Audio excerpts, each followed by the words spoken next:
The Book of Enoch, narrated by Jeremy Capp. Introduction, Part 1. This translation. This new translation is based on the 2009 revision of George H. Shaw's translation of 1882, with many corrections made from Michael A. Knibb's scholarly translation of the Ethiopian manuscripts and recent findings among the Dead Sea Scrolls. Further revisions have been made from James Trimm's Hebrew study of the Ethiopian translation. This translation is among the first to include every addition from the Greek fragments, as well as the Aramaic fragments found in Qumran. The most notable of these additions is the information about the three classes of giants. The great giants are stated by Synkelus to have been three kinds, a statement that must have been in the original, as it is presupposed in chapters 86 and 88, verses clearly written by the same author. The Book of Jubilees, chapter 7, divides them into Jerbach, Nephal, and El-Jo. The Book of Jubilees says that only the third class of giants destroyed mankind.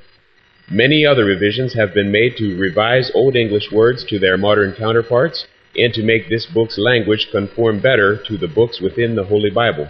The chapter and verse order of the prophecy of the 10 weeks follows Michael Knibb's translation. This text has been entered into the free domain and is free of copyrights. Introduction, Part 2. Is the Book of Enoch Scripture? The Book of Enoch was treasured by the ancient Nazarenes as an inspired book of prophecy authored by Enoch himself. Jesus' own half-brother Jude quotes from the Book of Enoch, saying, Jude 1:14-15, Enoch, the seventh from Adam, prophesied about these men. See, the Lord is coming with thousands upon thousands of his holy ones, to judge everyone, and to convict all the ungodly of all the ungodly acts they have done in the ungodly way, and of all the harsh words ungodly sinners have spoken against him. Some commentators have tried to minimize the importance of this quotation, claiming that Jude was only quoting from the Book of Enoch in the way Paul quoted Greek philosophers. In fact, there are two very important features in Jude's citation. First of all, while the Book of Enoch is quoted, specifically chapter 1, verse 9, Jude attributes his quote not to the Book of Enoch, but to the man Enoch, Enoch seventh from Adam. Since we have copies of the Book of Enoch which predate the Book of Jude, this quote tells us that Enoch, seventh from Adam, wrote the Book of Enoch. Secondly, Jude uses the word prophecy. Jude tells us that this quote from Enoch, which comes from the Book of Enoch, is prophecy. That is a very important statement. Regarding prophecy, Peter writes, 2 Peter 1, verses 20-21, Above all, you must understand that no prophecy of Scripture came about by the prophet's own interpretation. For prophecy never had its origin in the will of man, but men spoke from God as they were carried along by the Holy Spirit. So if, as Jude tells us, the Book of Enoch is prophecy, then Peter tells us that it was inspired by the Holy Spirit. Timothy has some important words for us about Scripture that is inspired, 2 Timothy 3, verses 16-17. All Scripture is God-breathed and is useful for teaching, rebuking, correcting, and training in righteousness, so that the man of God may be thoroughly equipped for every good work. So if the Book of Enoch is prophecy, then it was inspired by the Holy Spirit. And if Enoch was inspired by the Spirit, then it is profitable for teaching and for rebuking and for correcting and for training in righteousness. In other words, if Jude is telling the truth, then we should be using the Book of Enoch as Scripture and not taking it lightly. As a matter of fact, the ancient Nazarenes treasured the Book of Enoch and used it alongside the book we know today as canon. This is evidenced by the fact that Jude quotes Enoch. R.H. Charles listed 128 locations where the writings of the New Testament is clearly influenced by statements in the Book of Enoch. The Book of Enoch was used within Judaism at least as early as the 2nd century BCE. 7 fragmentary Aramaic copies were found among the Dead Sea Scrolls. The Jewish Zohar writings also cite the Book of Enoch by name, Zohar 1:37b, and makes much use of its account of the fallen angels Semjaza and Azazel. The earliest Gentile Christians also accepted and made use of the Book of Enoch. Many of the so-called Church Fathers either quoted Enoch or made use of it. Among these were the author of the Epistle of Barnabas, Justin Martyr, 2nd century, Irenaeus, 2nd century, Clement of Alexandria, 2nd century, and Origen, 3rd century. Tertullian, 160-230 CE, even called the book Holy Scripture. The book was even canonized by the Ethiopian Church. Enoch chapter 1, verse 9. Behold, he comes with thousands upon thousands of his holy ones to execute judgment upon all, and to destroy all the evil ones. And he will convict all flesh of all the works of their wickedness which they have committed, and of all the evil which the ungrateful have spoken against him. Hebrews 11, verse 5. By faith Enoch was taken from this life, so that he did not experience death. He could not be found, because God had taken him away. For before he was taken, he was commended as one who pleased God. There you have it. The Book of Enoch is a God-breathed prophecy inspired by the Holy Spirit. And Enoch, the man who wrote it, pleased God. Jesus said in Matthew 4, verse 4, "Man does not live on bread alone, but on every word that comes from the mouth of God." I hope you enjoy this audio presentation of the Book of Enoch. 1. Enoch's blessing to the ungodly. These are the words of Enoch's blessing, as he blessed the elect and righteous who will live in the days of tribulation, which is prepared for the removal of all the wicked and ungodly. Enoch began his speech and said, "There was a righteous man whose eyes were opened by the Lord, and he saw a sacred vision in the heavens, which the angels showed to me. And I heard everything from them, and I understood what I saw. But it was not for this generation, but for a future generation that will come. Concerning the elect I spoke, and I uttered a speech concerning them. The Holy and Great One will come out of his dwelling, and the eternal God will walk from there upon Mount Sinai, and he will appear with his host, and he will appear in the strength of his power from heaven. Every creature will be afraid, even the watchers will shake, and fear and great trembling will seize them up to the ends of the earth. The high mountains will be shaken, and the high hills will be made low, melting like wax over a flame. The earth will sink, and everything that is on the earth will be destroyed, and there will be judgment upon all, and upon all the righteous. But for the righteous he will make peace, and he will keep his elect safe, and mercy will be granted to them. They will all belong to God, to prosper and be blessed, and the light of God will shine on them. He will come with 10,000 holy ones, to execute judgment upon them, and to destroy the ungodly, and to contend with all the flesh concerning everything that the sinners and the ungodly have said and done against him. 2. God's laws. Consider all the events in the sky, how the lights in the sky never change their courses, how each rises and sets in order, each at its proper time, and they never transgress their law. Consider the earth, and understand from the work that is done upon it, from first to last, that no work of God is ever irregular in appearing. Consider the summer and the winter, how the whole earth is full of water, and the clouds, dew, and rain rest upon it. Consider and see how the trees appear withered, and all their leaves are stripped, with the exception of the 14 trees which never strip, but remain with the old leaves until the new come after 2 or 3 years. And again, consider the days of summer, how at its beginning the sun is hot above it. You seek shelter and shade because of the heat of the sun, and the earth burns with such scorching heat that you cannot walk upon the earth or upon a rock, because of its heat. Consider how the trees are covered with green leaves and bear fruit, and understand in respect of everything, and recognize how he who lives forever made all these things for you, and how his works are before him in each succeeding year, and all his works serve him and never change. But as God has decreed, so everything is done. And consider how the seas and rivers together complete their tasks. But you have not continued with, nor observed, the law of the Lord. But you have transgressed, and have spoken proud and harsh words with your unclean mouth against his magnificence. You hard of heart, you will have no peace. And because of this, your days will be cursed, and you will devastate the years of your life. And this eternal curse will increase, and you will not be given mercy. In those days you will make your name into an eternal curse to all the righteous, and they will curse you sinners forever. But for the elect there will be light, joy, and peace, and they will inherit the earth. But for you, the ungodly, there will be a curse. When wisdom is given to the elect, they will all live, and will never again do wrong, either through forgetfulness or through pride. And those who possess this wisdom will be humble. They will never again do wrong, and they will not be judged in all the days of their life, and they will not die of wrath or anger. But they will complete the number of days of their life, and their life will grow in serenity, and the years of their joy will increase in gladness and eternal peace all the days of their life. 3. Rebels among the watchers. It came to pass, when the sons of men had increased, that in those days beautiful and attractive daughters were born to them. And the watchers, the sons of heaven, saw them and desired them. And they said to one another, Come, let us choose wives for ourselves from the children of men, and let us father children for ourselves.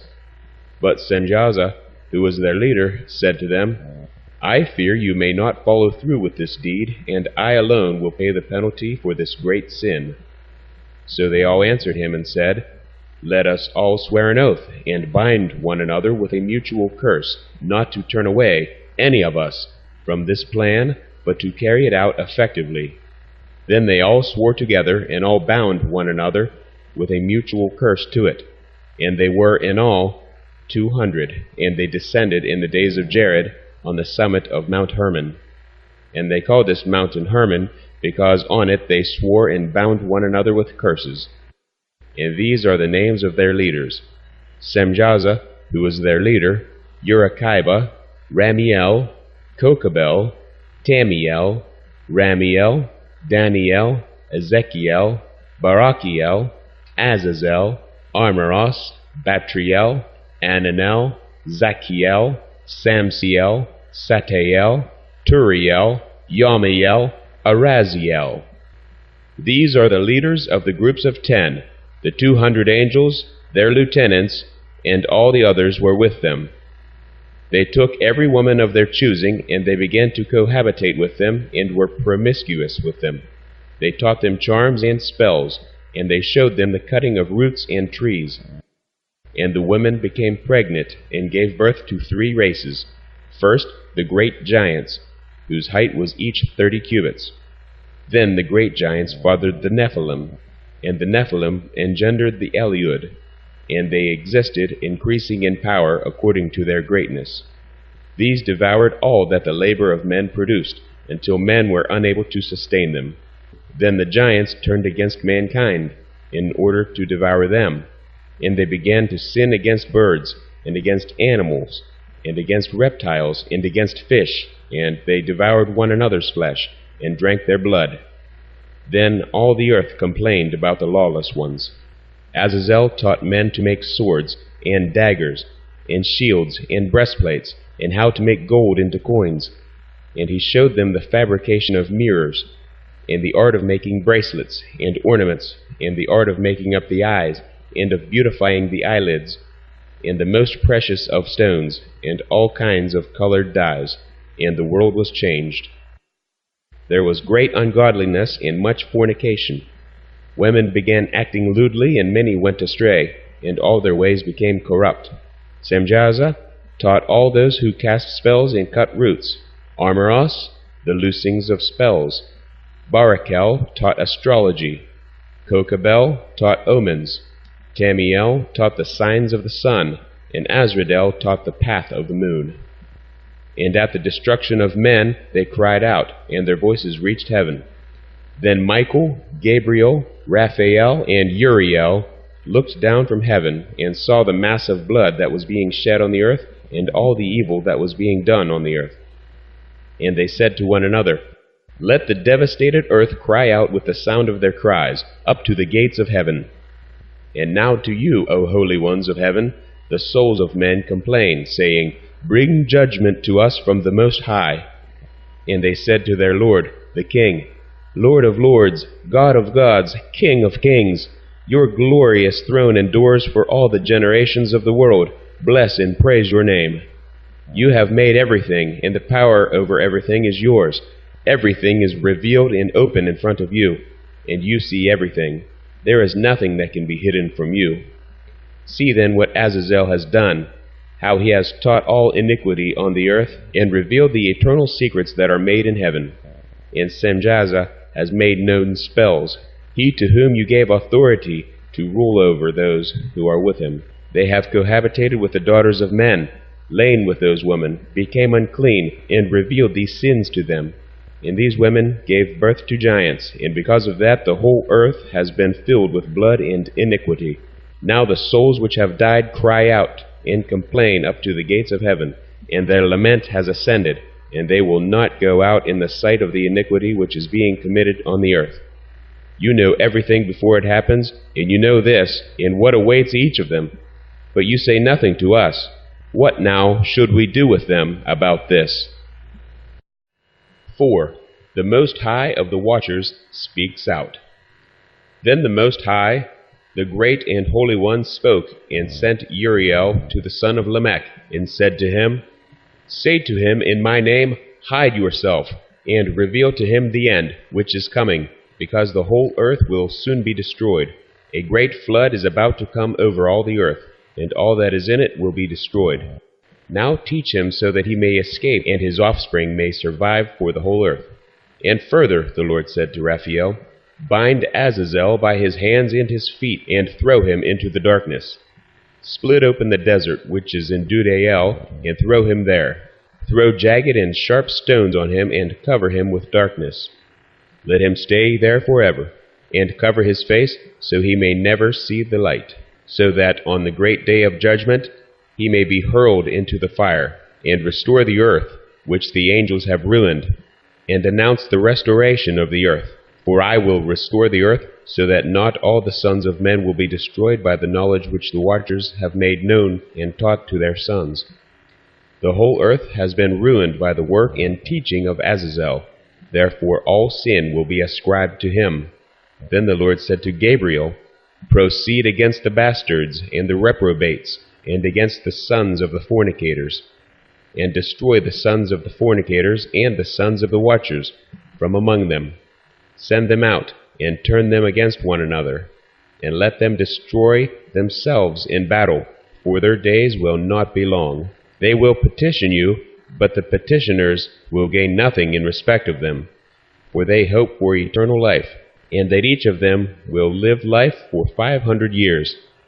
Then the Lord said to Michael, Go, inform Semjaza, and the others with him who have associated with women, corrupting themselves along with them in all their uncleanness. When all their sons kill each other, and after they see the destruction of their loved ones, bind them for 70 generations under the hills of the earth, until the day of their judgment and of their end, until the judgment which is for all eternity is accomplished. In those days they will be led into the abyss of fire and torment, and they will be shut up in prison for all eternity. Then Semjaza will be burned, and the others destroyed with them. Together they will be bound until the end of all generations. Destroy all the souls of lust and the sons of the watchers, for they have wronged mankind. And destroy all wrong from the face of the earth, and every evil work will cease. Then all the righteous will be humble, and will live until they father thousands. And all the days of their youth and their old age they will fulfill in peace. In those days the whole earth will be tilled in righteousness, and all of it will be planted with trees, and it will be filled with blessing. And they will plant all the pleasant trees on it, and they will plant vines on it. And the vine that is planted on it will produce fruit in abundance. And every seed that is sown on it, each measure will produce 1,000. And each measure of oil will produce 10 baths of oil. And you cleanse the earth from all wrong, and from all iniquity, and from all sin, and from all ungodliness, and from all the uncleanness which is brought about on the earth.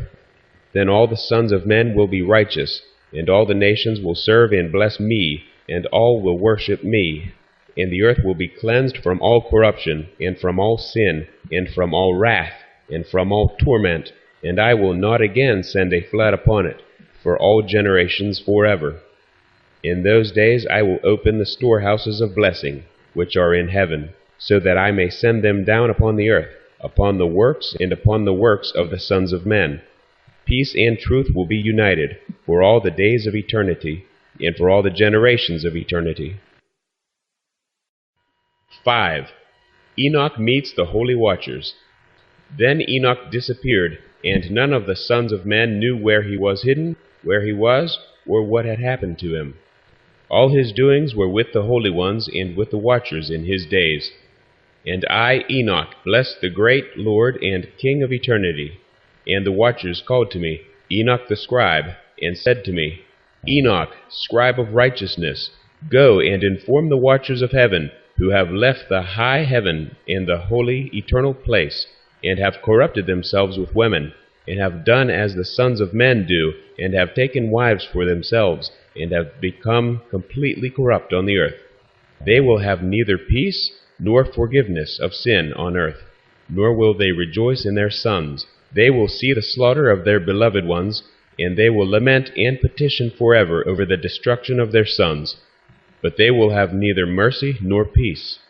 Then Enoch went to Azazel and said, You will have no peace. A severe sentence has come out against you, that you must be bound. You will have neither rest nor mercy, nor the granting of any request, because of the wrong which you have taught, and because of all the works of blasphemy and wrong and sin which you have shown to the sons of men. And then I went and spoke to them all together, and they were all afraid. Fear and trembling seized them. They asked me to write out a record of a petition for them, so that they might receive forgiveness, and to take a record of their request up to the Lord in heaven. For they were not able, from then on, to speak, and they did not raise their eyes to heaven out of shame for their sins, for which they had been condemned. Then I wrote out the record of their petition, and their request in regards to their spirits, and the deeds of each one of them, and in regard to what they asked, that they should obtain forgiveness and tolerance.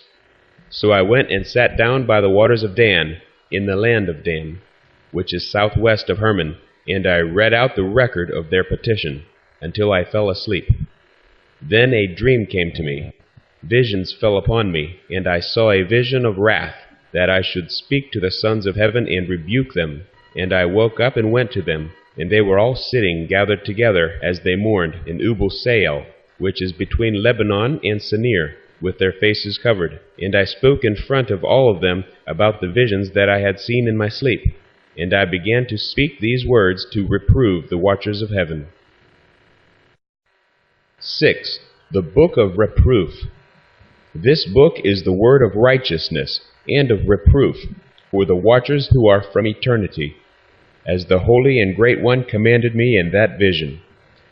I saw in my sleep what I will now explain with the tongue of flesh, and with my breath, which the Great One has given men in their mouth, so they might speak with it, and understand with their heart. As he has created and appointed men to understand the word of knowledge, so he has created and appointed me to reprove the watchers, the sons of heaven. I wrote out your petition, but in my vision it appeared that your request would not be granted to you. For all the days of eternity, and complete judgment has been decreed against you, and you will have no peace. From now on, you will not ascend into heaven for all eternity, and it has been decreed that you will be bound on earth for all the days of eternity. But before this, you will have seen the destruction of your beloved sons, and you will never be able to enjoy them, but they will fall before you by the sword. Your request will not be granted in respect of them, or in respect of yourselves. And while you weep and beg, you don't speak a single word from the writings which I have written. And the vision appeared to me as follows. Clouds called me in the vision, and mist called to me. The path of the stars and flashes of lightning hurried me and drove me. In the vision winds caused me to fly, and hurried me, and lifted me up into the sky. I proceeded until I came near a wall which was made of hailstones, and a river of fire surrounded it, and it began to make me afraid. I went into the river of fire and came near a large house, which was built of hailstones, and the wall of that house was like a mosaic of hailstones, and its floor was snow. Its roof was like the path of the stars, and flashes of lightning, and among them were fiery cherubim, and their sky was like water. There was a fire burning around its walls, and its door was ablaze with fire. I went into that house, and it was as hot as fire, yet as cold as snow, and there was neither pleasure nor life in it. Fear covered me, and trembling took hold of me. As I was shaking and trembling, I fell on my face. I looked in the vision, And I saw another house, which was larger than the former, and all its doors were open before me, and it was built of rivers of fire. And in everything it so excelled in glory and splendor and size, so that I am unable to describe its glory and size to you. Its floor was fire, and above lightning in the path of the stars, and its roof was also a burning fire. I looked, and I saw a high throne in it, and its appearance was like ice, and its surrounding like the shining sun, and the sound of cherubim. From underneath the high throne there flowed out rivers of fire, so that it was impossible to look at. He who is great in glory sat upon it, and his clothing was brighter than the sun, and whiter than any snow, and no angel could enter. And at the appearance of the face of him who is honored and praised, no creature of flesh could look. A sea of fire burned around him, and a great fire stood in front of him, and none of those around him came near him. 10,000 times 10,000 stood in front of him, but he needed no holy counsel. The holy ones who were near him did not leave by night or day, and never departed from him. And until then I had been prostrate on my face, trembling. And the Lord called to me with his own voice, and said to me, Come here, Enoch, to my holy word. And he lifted me up and brought me near the door. And I looked with my face down. He answered me and said to me with his voice, Listen, don't be afraid, Enoch, you blameless man and scribe of righteousness. Come here and hear my voice. Now go to the watchers of heaven, who sent you to petition on their behalf, and say, You should petition on behalf of men, not men on behalf of you. Why have you left the high, holy, and eternal heaven, and lain with women, becoming unclean with the daughters of men, and taking wives for yourselves, and doing as the sons of the earth, fathering giant sons? You were spiritual, holy, living in eternal life, but you became unclean with the women, and fathered children through the blood of flesh, and lusted after the blood of mankind, producing flesh and blood as they do, who die and are destroyed. For this reason I give men wives, so that they might sow seed in them, and so that children will be born by them, so that deeds will be done on the earth. But you, formerly, were spiritual, living an eternal, immortal life for all the generations of the world. For this reason I did not arrange wives for you, because the dwelling of the spiritual ones is in heaven. And now the giants who were born from body and flesh will be called unclean spirits on the earth, and on the earth will be their dwelling. These evil spirits came out from their flesh because they were created from above. From the holy watchers was their origin and first foundation. Evil spirits they will be on the earth, and unclean spirits of the evil ones they will be called. The dwelling of the spirits of heaven is in heaven, but the dwelling of the spirits of the earth, who were born on the earth, is earth. The spirits of the giants afflict, oppress, destroy, attack, do battle, and work destruction on the earth, and cause sorrow. They eat no food, do not thirst, and are not observed by the eyes. And these spirits will rise against the sons of men and against the women, because they came out of them during the days of slaughter and destruction. The death of the giants, wherever the spirits have gone out from their bodies, their flesh will be destroyed before the judgment. In this way they will remain destroyed until the day of the great consummation is accomplished, upon the great age, upon the watchers and the ungodly ones. Now to the watchers, who sent you to petition on their behalf, who were formerly in heaven, say, You were in heaven, but the good secrets had not yet been revealed to you, for you knew only worthless mysteries. This you made known to women in the hardness of your hearts. And through this mystery the women and the men caused evil to increase on the earth. Therefore say to them, You will have no peace. 7. Enoch stays for a while with the watchers. Then they took me to a place where they appeared like burning fire, and when they wished, they made themselves look like men. And they led me to a place of storm, and to a mountain, the tip of whose summit reached to heaven. I saw lighted places, and thunder in the outermost places, in its depths a bow of fire, and arrows and their quivers, and a sword of fire, and all the flashes of lightning. Then they took me to the water of life, as it is called, and to the fire of the west, which receives every setting of the sun. Then I came to a river of fire, whose fire flows like water, and pours out into the great sea, which is towards the west. I saw all the great rivers, and I reached the great darkness, and went where all flesh walks. I saw the mountains of darkness of winter, and the place where the waters of all the deep pour out. I saw the mouths of all the rivers of the earth, and the mouth of the deep. I saw the storehouses of all the winds, and I saw how with them he has adorned all creation, and I saw the fountains of the earth. Then I saw the cornerstone of the earth, and I saw the four winds which support the earth and the sky. I saw how the winds stretch out the height of heaven, and how they position themselves between heaven and earth. These are the pillars of heaven. I saw the winds which turn the sky and cause the orb of the sun and all the stars to set. I saw the winds on the earth which support the clouds, and I saw the paths of the angels. At the end of earth I could see the firmament of heaven above. Then I went toward the south, and it was burning day and night, where there were 7 mountains of precious stones, 3 toward the east and 3 towards the south. Those towards the east were of colored stone, and one was of pearl, and one of healing stone, and those towards the south of red stone. And the middle one reached to heaven, like the throne of the Lord, of stibium, and the top of the throne was of sapphire. I saw a burning fire in what is inside the mountains, and I saw a place there beyond the great earth. Here the waters gathered together.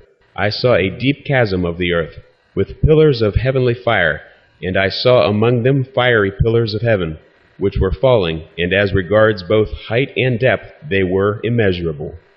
Beyond this chasm I saw a place, and it had neither the sky above it, nor the foundation of earth below it. There was no water on it, and no birds, but it was a desert place. And I saw a terrible thing there, 7 stars like great burning mountains. Like a spirit questioning me, the angel said, "This is the place of the end of heaven and earth. This is the prison for the stars of heaven and the host of heaven, and the stars which roll over the fire. These are the ones which transgressed the command of the Lord from the beginning of their rising, because they did not come out at their proper times. And he was angry with them, and bound them until the time of the consummation of their sin, in the year of mystery." Then Uriel said to me, "The spirits of the angels who were promiscuous with women will stand here. And they, assuming many forms, made mankind unclean, and will lead men astray so that they sacrifice to unclean spirits as gods. And they will stand there until the great judgment day, on which they will be judged, so that an end will be made of them. But their wives, having led astray the angels of heaven, will become peaceful. And I, Enoch, alone saw the sight, the ends of everything, and no man has seen what I have seen." 8. The angels who keep watch. These are the names of the holy angels who keep watch. Uriel, one of the holy angels who is over the world and over Tartarus. Raphael, one of the holy angels who is over the spirits of men. Raguel, one of the holy angels who takes vengeance on the world and on the lights. Michael, one of the holy angels, namely, the one put in charge of the best part of mankind, in charge of the nations. Sariel, one of the holy angels, who is in charge of the spirits of men who cause the spirits to sin. Gabriel, one of the holy angels who is in charge of paradise, and of the cherubim and the seraphim. Rumiel, one of the holy angels, whom God set over those who will rise. Then I went around to a place where nothing at all was made, and I saw a terrible thing, neither the high heaven nor the firm ground, but a desert place, prepared and terrible. And there I saw 7 stars of heaven, bound on it together, like great mountains, and burning like fire. Then I said, "For what sin have they been bound, and why have they been thrown here?" Then Uriel, one of the holy angels who was with me and led me, spoke to me and said, "Enoch, about whom do you ask? About whom do you inquire, ask, and care? These are some of the stars which transgress the command of the Lord Most High, and they have been bound here until 10,000 ages are completed, the number of days of their sin." From there I went to another place, more terrible than that. And I saw a terrible thing. There was a great fire there, which burned and blazed, and the fire had a cleft reaching into the abyss, full of great pillars of fire which were made to fall. Neither its extent nor its size could I see, nor could I see its source. Then I said, "This place is terrible, and very painful to look at." Then Uriel, one of the holy angels who was with me, answered me. He answered me and said, "Enoch, why do you have such fear and terror because of this terrible place, and in front of this pain?" He said to me, "This place is the prison of the angels, and there they will be held forever." And from there I went to another place, and he showed me in the west a large and high mountain, and a hard rock, and 4 beautiful places. Inside it was deep, wide, and very smooth. How smooth is that which rolls, and deep and dark to look at. Then Raphael, one of the holy angels who was with me, answered me and said to me, "These beautiful places are there so that the spirits, the souls of the dead, might be gathered into them. They were created for them, so that here they might gather the souls of the sons of men. And they made these places, where they will keep them until the day of judgment, and until their appointed time. And that appointed time will be long, until the great judgment comes upon them." I saw the spirits of the sons of men who were dead, and their voices reached heaven and complained. Then I asked Raphael, the angel who was with me, and said to him, "Whose spirit is this? Whose voice reaches heaven and complains like this?" He answered me and said, "This spirit is the one that came out of Abel, whom Cain his brother killed. And he will complain about him until his offspring are destroyed from the face of the earth, and his offspring perish from among the offspring of men." Then I asked about him, and about judgment on all, and I said, "Why is one separated from the other?" And he answered me and said, "These 3 places were made in order that they might separate the spirits of the dead, and the souls of the righteous have been separated in this manner. This is the spring of water, and on it the light. Likewise a place has been created for sinners, when they die and are buried in the earth, and judgment has not come upon them during their life. But here the souls will be separated for this great torment, until the great day of judgment and punishment and torment for those who curse forever, and of vengeance on their souls. And there he will bind them forever. Truly, he is from the beginning of the age, and a place has been separated for the souls of those who complain, and give information about their destruction, about when they were killed in the days of the sinners. Therefore a place has been created for the souls of men who are not righteous, but sinners, accomplished in wrongdoing, and with the wrongdoers will be their lot. But their souls will not be killed on the day of judgment, nor will they rise from here." Then I blessed the Lord of glory and said, "Blessed be my Lord, the Lord of glory and righteousness, who rules everything forever." And from there I went to another place, towards the west, to the ends of the earth, and I saw a fire that burned and ran, without resting or ceasing from running, by day or by night, but continued in exactly the same way. And I asked, saying, "What is this which has no rest?" Then Raguel, one of the holy angels who was with me, answered me and said, "This burning fire, whose course you saw towards the west, is the fire of all the lights of heaven." 9. The fragrant trees. From there I went to another place of the earth, and he showed me a mountain of fire that blazed day and night. I went towards it and saw 7 magnificent mountains. All were different from one another, and valuable and beautiful stones, and all were precious, and their appearance glorious, and their form was beautiful. 3 towards the east, 1 fixed firmly on another, and 3 towards the south, 1 on another, and deep and rugged valleys, none of which were near each other. And there was a 7th mountain in the middle of these, and in their height they were all like the seat of a throne, and fragrant trees surrounded it. There was among them a tree such as which I have never smelled, and none of them or any others were like it. It smells more fragrant than any fragrance, and its leaves and its flowers and its wood never wither. Its fruit is excellent, and its fruit is like clusters of dates on a palm. Then I said, "Look at this beautiful tree, so beautiful to look at, and pleasant are its leaves." and its fruit very delightful in appearance. Then Michael, one of the holy and honored angels, who was with me and was in charge of them, answered me and said, Enoch, why do you ask about the fragrance of this tree, and why do you inquire to learn? Then I, Enoch, answered him, saying, I wish to learn about everything, but especially about this tree. And he answered me, saying, This high mountain which you saw, whose summit is like the throne of the Lord, is the throne where the Holy and Great One, the Lord of glory, the eternal King, will sit when he comes down to visit the earth for good. And this beautiful and fragrant tree, and no creature of flesh has authority to touch it until the great judgment, when he will take vengeance on all, and bring everything to an end forever. This will be given to the righteous and the humble. From its fruit, life will be given to the elect. Towards the north it will be planted in a holy place by the house of the Lord, the eternal King. Then they will rejoice with joy and be glad in the holy place. They will each draw the fragrance of it into their bones, and they will live a long life on earth, as your fathers lived. And in their days sorrow, pain, labor, and punishment will not touch them. Then I blessed the Lord of glory, the eternal King, because he has prepared such things for righteous men, and has created such things, and said that they are to be given to them.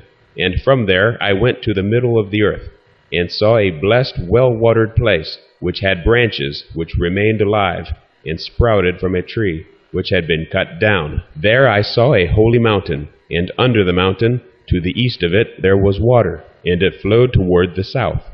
And towards the east I saw another mountain, which was of the same height, and between them there was a deep and narrow valley, and in it a stream ran by the mountain.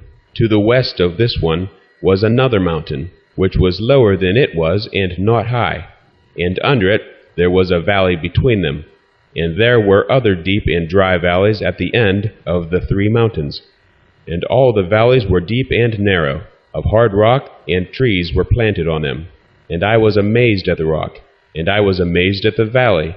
I was very much amazed. Then I said, What is the purpose of this blessed land, which is completely full of trees, and of this accursed valley in the middle of them? Then Raphael, one of the holy angels who was with me, answered me and said to me, This accursed valley is for those who are cursed forever. Here all will be gathered together who speak with their mouths against the Lord, words that are not fitting, and say hard things about his glory. Here they will gather them together, and here will be their place of judgment. And in the last days there will be the spectacle of the righteous judgment upon them, in front of the righteous forever. For here the merciful will bless the Lord of glory, the eternal King. In the days of the judgment on them they will bless him because of his mercy, according as he has assigned to them their lot. Then I myself blessed the Lord of glory. I addressed him, and I remembered his majesty, as was fitting. And from there I went towards the east, among the desert mountains, and I saw a vast plain, and it was solitary, but it was full of trees and plants. From this seed, and water gushed out over it from above. The torrent, which flowed towards the northwest, seemed abundant, and from all sides there went up spray and mist. Then I went to another place, away from the wilderness. I came near to the east of this mountain. There I saw trees of judgment, especially vessels of the fragrance of incense and myrrh, and the trees were not alike. And above these, above the mountains of the east, and not far away, I saw another place, valleys of water, like that which does not fail. And I saw a beautiful tree. Its fragrance was like that of the mastic. And by the banks of these valleys I saw fragrant cinnamon. And beyond those valleys I came towards the east. Then I saw another mountain, on which there were trees, and there flowed out water. And there flowed out from it, as it were, a nectar whose name is styrax in galbanum.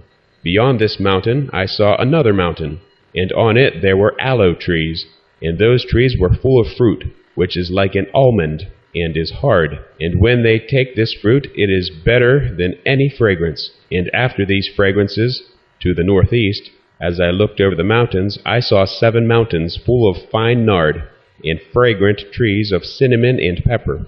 And from there I went over the summits of those mountains, far away to the east, and I went over the Red Sea, and I was far from it, and I went over the darkness from it.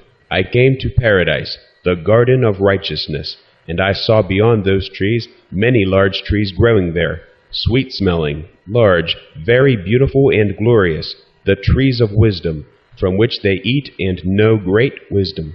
It is like the carob tree, and its fruit is like clusters of grapes on a vine, very beautiful, and the smell of this tree spreads and penetrates far. And I said, "This tree is beautiful.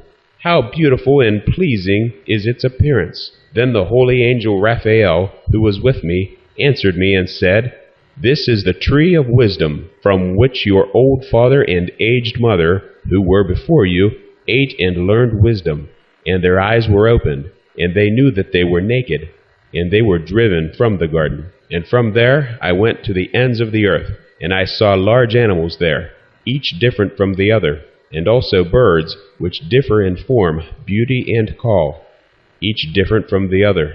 And to the east of these animals I saw the ends of the earth, on which heaven rests, and the open gates of heaven.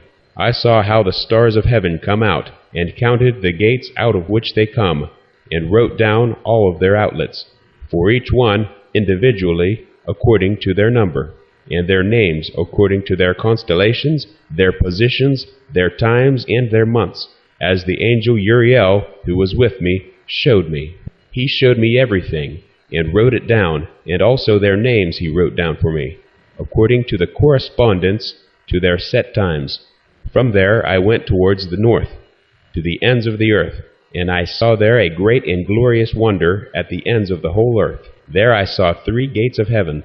Through each of them north winds go out.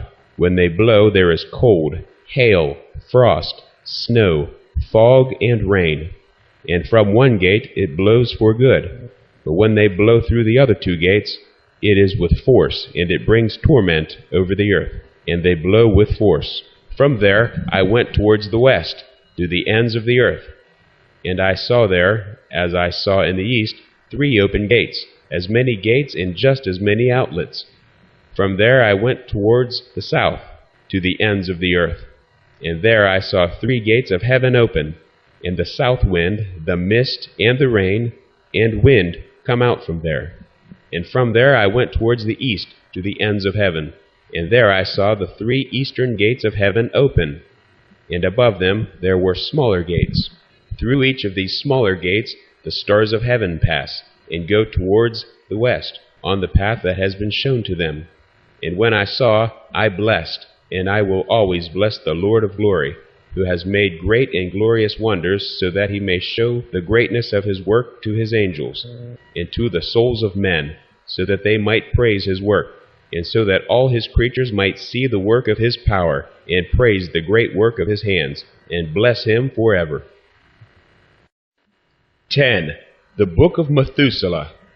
After those days my son Methuselah chose a wife for his son Lamech, and she became pregnant by him and gave birth to a son. And his body was white like snow, and red like the flower of a rose, and the hair of his head was white like wool.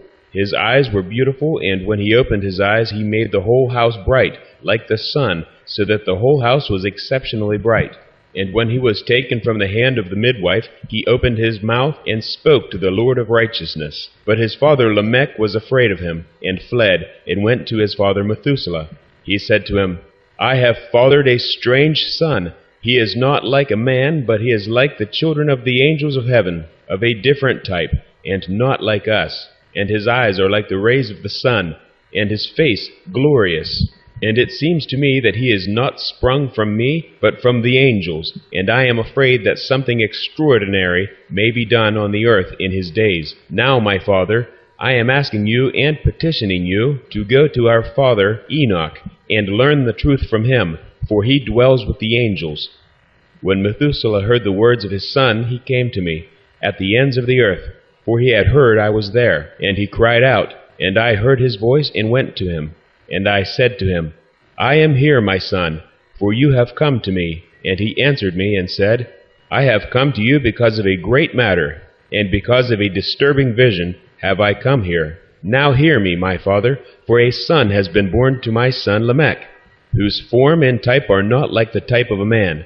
His color is whiter than snow, and redder than the flower of a rose, and the hair of his head is whiter than white wool. His eyes are like the rays of the sun, and he opened his eyes, and made the whole house bright. When he was taken from the hand of the midwife, he opened his mouth, and blessed the Lord of heaven.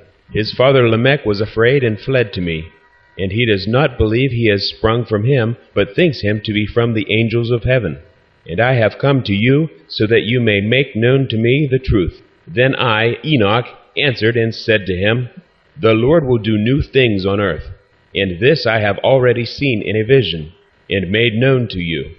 For in the generation of my father Jared, some from the height of heaven transgressed the word of the Lord.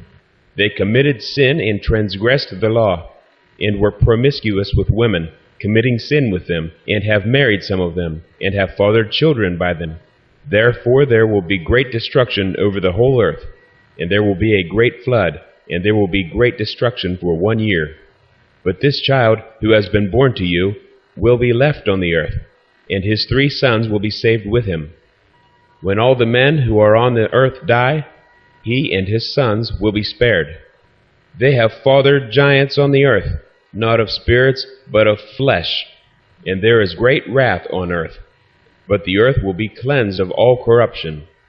Now make known to your son Lamech that the one who has been born is truly his son. Call his name Noah, for he will be a remnant for you, and he and his sons will be saved from the destruction which is coming on the earth, because of all the sin and all the iniquity which will be committed on the earth in his days. But after this there will be yet greater iniquity than that which was committed on the earth before. For I know the mysteries of the holy ones, for the Lord showed them to me and made them known to me, and I read them in the tablets of heaven. And I saw written on them that generation upon generation will do wrong, until a generation of righteousness arises, and wrongdoing will be destroyed, and sin will depart from the earth, and everything good will come upon it. Now, my son, go, make known to your son Lamech that this child that has been born is truly his son, and this is no lie. When Methuselah heard the words of his father Enoch, who showed him these secrets, he returned, having seen him, and called the name of that child Noah, for he will comfort the earth after all the destruction. 11. The Book of Noah. In the days before the great flood, Noah saw the earth had tilted, and that its destruction was near. And he set off from there, and went to the ends of the earth, and cried out to his great-grandfather Enoch. And Noah said 3 times in a bitter voice, Hear me, hear me, hear me. And he said to him, Tell me, what is it that is being done on the earth, that the earth is so afflicted and shaken? For I fear I will be destroyed with it. And immediately there was a great disturbance on the earth, and a voice was heard from heaven, and I fell upon my face. Then my great-grandfather Enoch came, stood by me, and said to me, Why did you cry out to me with such bitter crying and weeping? A command has gone out from the Lord against those who dwell upon the dry ground, that this must be their end. For they have learned all the secrets of the angels, and all the wrongdoings of Satan, and all of their secret powers, and all the powers of those who practice magic arts, the powers of enchantments, and the powers of those who cast molten images for all the earth. And further, how silver is produced from the dust of the earth, and how soft metal occurs in the earth. For lead and tin are not produced from the earth, like the former. There is a spring which produces them, and an angel who stands in it, and that angel distributes them.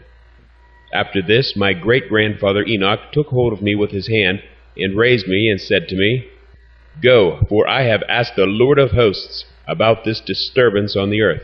And he said to me, Because of their iniquity, their judgment has been completed, and they will no longer be counted before me. Because of their sorceries, they have searched out and learned. The earth and those who dwell upon it will be destroyed. As for these, there will be no place of refuge forever, for they showed to them what is secret, and they have been condemned.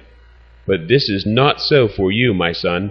The Lord of hosts knows that you are pure and innocent of this reproach concerning the secrets, and he has established your name among the holy, and will keep you from among those who dwell upon the dry ground. And he has destined your offspring in righteousness, to be kings, and for great honors. And from your offspring will flow out a spring of righteous and holy without number forever. And after this he showed me the angels of punishment, who were ready to come and release all the forces of the water, which is under the earth, in order to bring judgment and destruction on all those who reside and dwell upon the dry ground. And the Lord of hosts commanded the angels who were coming out, not to raise their hands, but to keep watch, for those angels were in charge of the forces of the water. And I came out from before Enoch. In those days the word of the Lord came to me, and he said to me, Noah, your lot has come up before me, a lot without discipline, a lot of love and uprightness. And now the angels are making a wooden structure. And when the angels come out from that task, I will place my hand on it and keep it safe. And a change will take place so that the dry ground may not remain empty. And I will establish your offspring before me forever and ever, and I will scatter those who dwell with you over the face of the dry ground. I will not again put them to the test on the face of the earth, but they will be blessed and increase on the dry ground in the name of the Lord. Those angels who showed iniquity will be locked up in that burning valley, which my great-grandfather Enoch had showed to me previously, in the west, near the mountains of gold and silver and iron and soft metal and tin. I saw that valley, in which there was a great disturbance and a heaving of the waters. And when all this happened, from the fiery molten metal and the disturbance which disturbed the waters in that place, a smell of sulfur was produced. And this smell came from those waters, and that valley of the angels who led me astray burns under the ground. And through the valleys of that same area flow out rivers of fire, where those angels will be punished, who led astray those on the dry ground. In those days those waters will serve the kings, and the mighty, and the exalted, and those who dwell upon the dry ground, for the healing of soul and body, but also for the punishment of the spirit. Their spirits are so full of lust that they will be punished in their bodies, for they denied the Lord of hosts, and they see their punishment every day, yet they do not believe in his name. The more their bodies are burned, the more a change will come over their spirits, forever and ever. For no one can speak an idle word in front of the Lord of hosts, for judgment will come upon them, for they believe in the lust of their bodies, but deny the Spirit of the Lord. And those same waters will undergo a change in those days. For when those angels are punished in those days, the temperature of those springs of water will change. And when the angels come up, that water of the springs will change and become cold. Then I heard the holy Michael answering and saying, This judgment, with which the angels are judged, is a testimony for the kings and the mighty who possess the dry ground. For these waters of judgment serve for the healing of the bodies of the kings, and for the lust of their bodies. But they do not see and do not believe that these waters will change, and will become a fire which burns forever. And after this, my great-grandfather Enoch gave me the explanation of all the secrets in a scroll, and the speeches that had been given to him, and he put them together for me in the words of the Book of Speeches. 12. The Book of Speeches. The second vision that he saw, the vision of wisdom, which Enoch, the son of Jared, the son of Mahalaleel, the son of Canaan, the son of Enosh, the son of Seth, the son of Adam, saw. This is the beginning of the words of wisdom, which I raised my voice to speak, and say, To those who dwell on the dry ground, listen, you men of old, and see, and also those who come afterward, to the words of the Holy One, which I will speak in front of the Lord of hosts. It would have been better to have said these things before, but from those who come after, we will not withhold the beginning of wisdom. Until now there has not been given by the Lord of hosts such wisdom as I have received. In accordance with my insight, in accordance with the wish of the Lord of hosts, by whom the lot of eternal life has been given to me. And the three speeches were passed to me, and I raised my voice, and said to those who dwell on the dry ground. The first speech. When the community of the righteous appears, and the sinners are judged for their sins and are driven from the face of the ground. When the righteous one appears in front of the elect righteous, whose works are weighed by the Lord of hosts, and when light appears to the righteous and elect who dwell on the dry ground, where will be the dwelling of the sinners? Where will be the resting place of those who denied the Lord of hosts? It would have been better for them if they had not been born.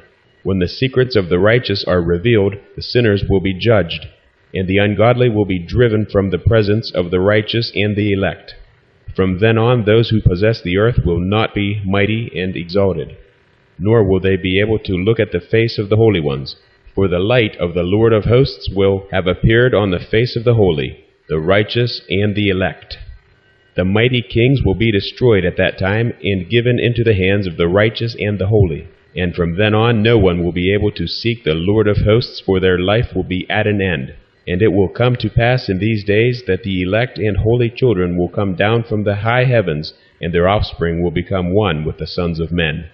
In those days Enoch received scrolls of indignation and anger, and scrolls of tumult and confusion. And there will be no mercy for them, says the Lord of hosts. At that time clouds and a storm wind carried me off from the face of the earth, and set me down at the end of heaven. And there I saw another vision, the dwelling of the righteous and the resting places of the holy. There my eyes saw their dwelling with the angels, and their resting places with the holy ones. And they were petitioning and begging and praying on behalf of the sons of men, and righteousness, like water, flowed in front of them, and mercy, like dew on the ground. These will remain among them like this forever. In those days my eyes saw the place of the elect ones of righteousness and faith, and there will be righteousness in their days. And the righteous and elect will be without number, in front of him forever and ever. And I saw their dwelling under the wings of the Lord of hosts, and all the righteous and elect shone in front of him, like the light of fire. Their mouths were full of blessing, and their lips praised the name of the Lord of hosts. And righteousness will not fail in front of him, and truth will not fail in front of him. There I wished to dwell, and my soul longed for that dwelling.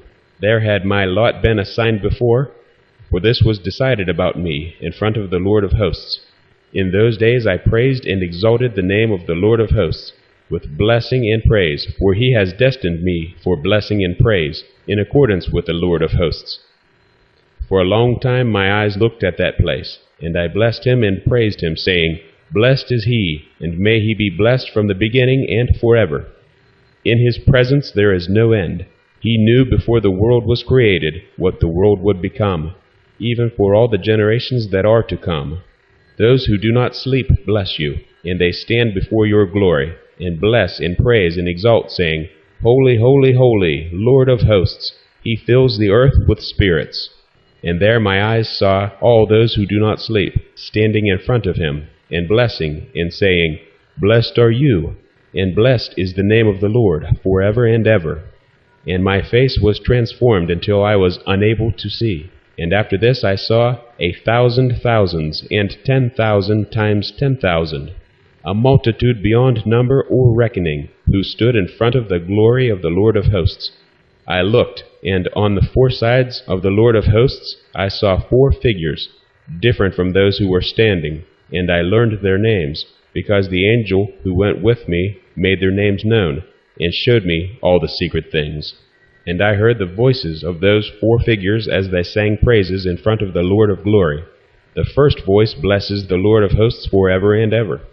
And the second voice I heard blessing the Messiah and the elect who depend on the Lord of hosts. And the third voice I heard petitioned and begged on behalf of those who dwell on the dry ground, and prayed in the name of the Lord of hosts. And the fourth voice I heard driving away Satan and not allowing him to come in front of the Lord of hosts to accuse those who dwell on the high ground. And after this I asked the angel of peace, who went with me, and showed me everything which is secret, Who are those 4 figures whom I have seen, in whose words I have heard and written down? And he said to me, This first one is the holy Michael, the merciful and tolerant. And the second, who is in charge of all the diseases, and in charge of all the wounds of the sons of men, is Raphael. And the third, who is in charge of all the powers, is the holy Gabriel, and the fourth, who is in charge of repentance and hope of those who will inherit eternal life, is Penuel. And these are the 4 angels of the Lord Most High, and the 4 voices that I heard in those days. And after this I saw all the secrets of heaven, and how the kingdom is divided, and how the deeds of men are weighed in the balance. There I saw the dwelling of the elect, and the resting places of the holy. And my eyes saw there all the sinners who deny the name of the Lord of hosts, being driven away from there. They dragged them off, and they were not able to remain, because of the punishment that went out from the Lord of hosts. And there my eyes saw the secrets of the flashes of lightning, and of the thunder, and the secrets of the winds, how they are distributed in order to blow over the earth, and the secrets of the clouds, and of the dew. And there I saw the place from where they go out, and how, from there, the dust of the earth is saturated. And there I saw closed storehouses from which the winds are distributed, in the storehouse of the hail, in the storehouse of the mist, in the storehouse of the clouds, and its cloud remained over the earth from the beginning of the world. And I saw the chamber of the sun and the moon, where they go out and where they return, and their glorious return, and how one is more honored than the other is, in their magnificent course, and how they do not leave their course, neither adding nor subtracting from their course, and how they keep faith in one another, observing their oath. And the sun goes out first, and completes its journey at the command of the Lord of hosts, and his name endures forever and ever. And after this is the hidden and visible path of the moon, and it travels the course of its journey in that place by day and by night. One stands opposite the other, in front of the Lord of hosts, and they give thanks, and sing praise, and never rest, because their thanksgiving is like rest to them. For the shining sun makes many revolutions, for a blessing and for a curse, and the path of the journey of the moon is for the righteous light, but for the sinners darkness. In the name of the Lord, who has created a division between the light and darkness, and has divided the spirits of men, and has established the spirits of the righteous in his name of his righteousness. For no angel hinders, and no power is able to hinder, because the judge sees them all, and judges them all himself. Wisdom found no place where she could dwell, and her dwelling was in heaven. Wisdom went out in order to dwell among the sons of men, but did not find a dwelling. So wisdom returned to her place, and took her seat among the angels. Then iniquity came out from her chambers.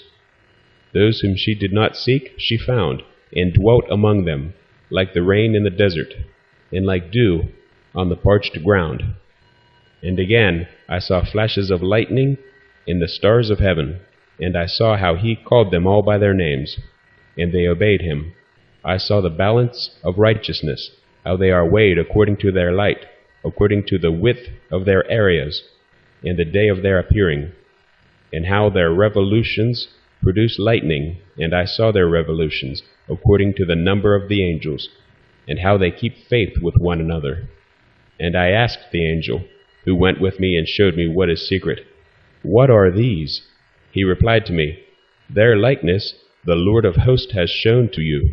These are the names of the righteous, who dwell on the dry ground and believe in the name of the Lord of hosts forever and ever."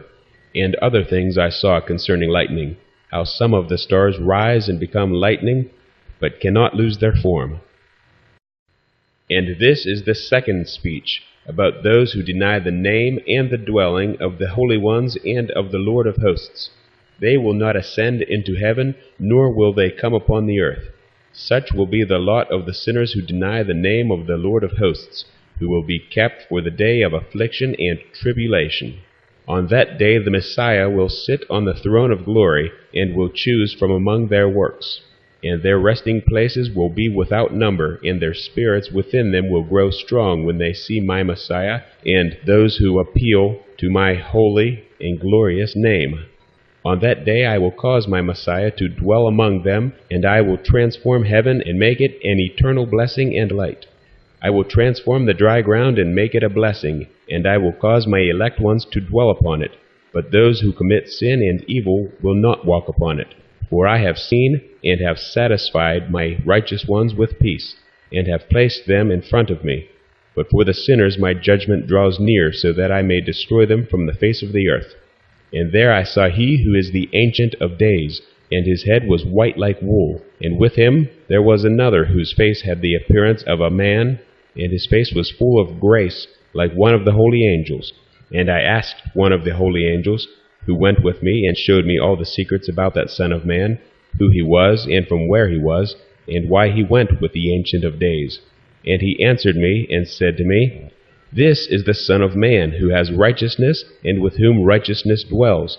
He will reveal all the treasures of that which is secret, for the Lord of hosts has chosen him, and through uprightness his lot has surpassed all others in front of the Lord of hosts forever. And this Son of Man, whom you have seen, will rouse the kings and the powerful from their resting places, and the strong from their thrones, and will loose the reins of the strong, and will break the teeth of the sinners. He will cast down the kings from their thrones and from their kingdoms, for they do not exalt him, and do not praise him, and do not humbly acknowledge from where their kingdom was given to them. He will cast down the faces of the strong, and shame will fill them, and darkness will be their dwelling, and worms will be their resting place. They will have no hope of rising from their resting places, for they do not exalt the name of the Lord of hosts.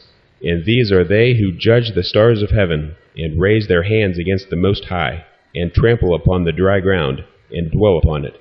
And all their deeds show iniquity, and their power rests on their riches, and their faith is in their gods that they have made with their hands, and deny the name of the Lord of hosts.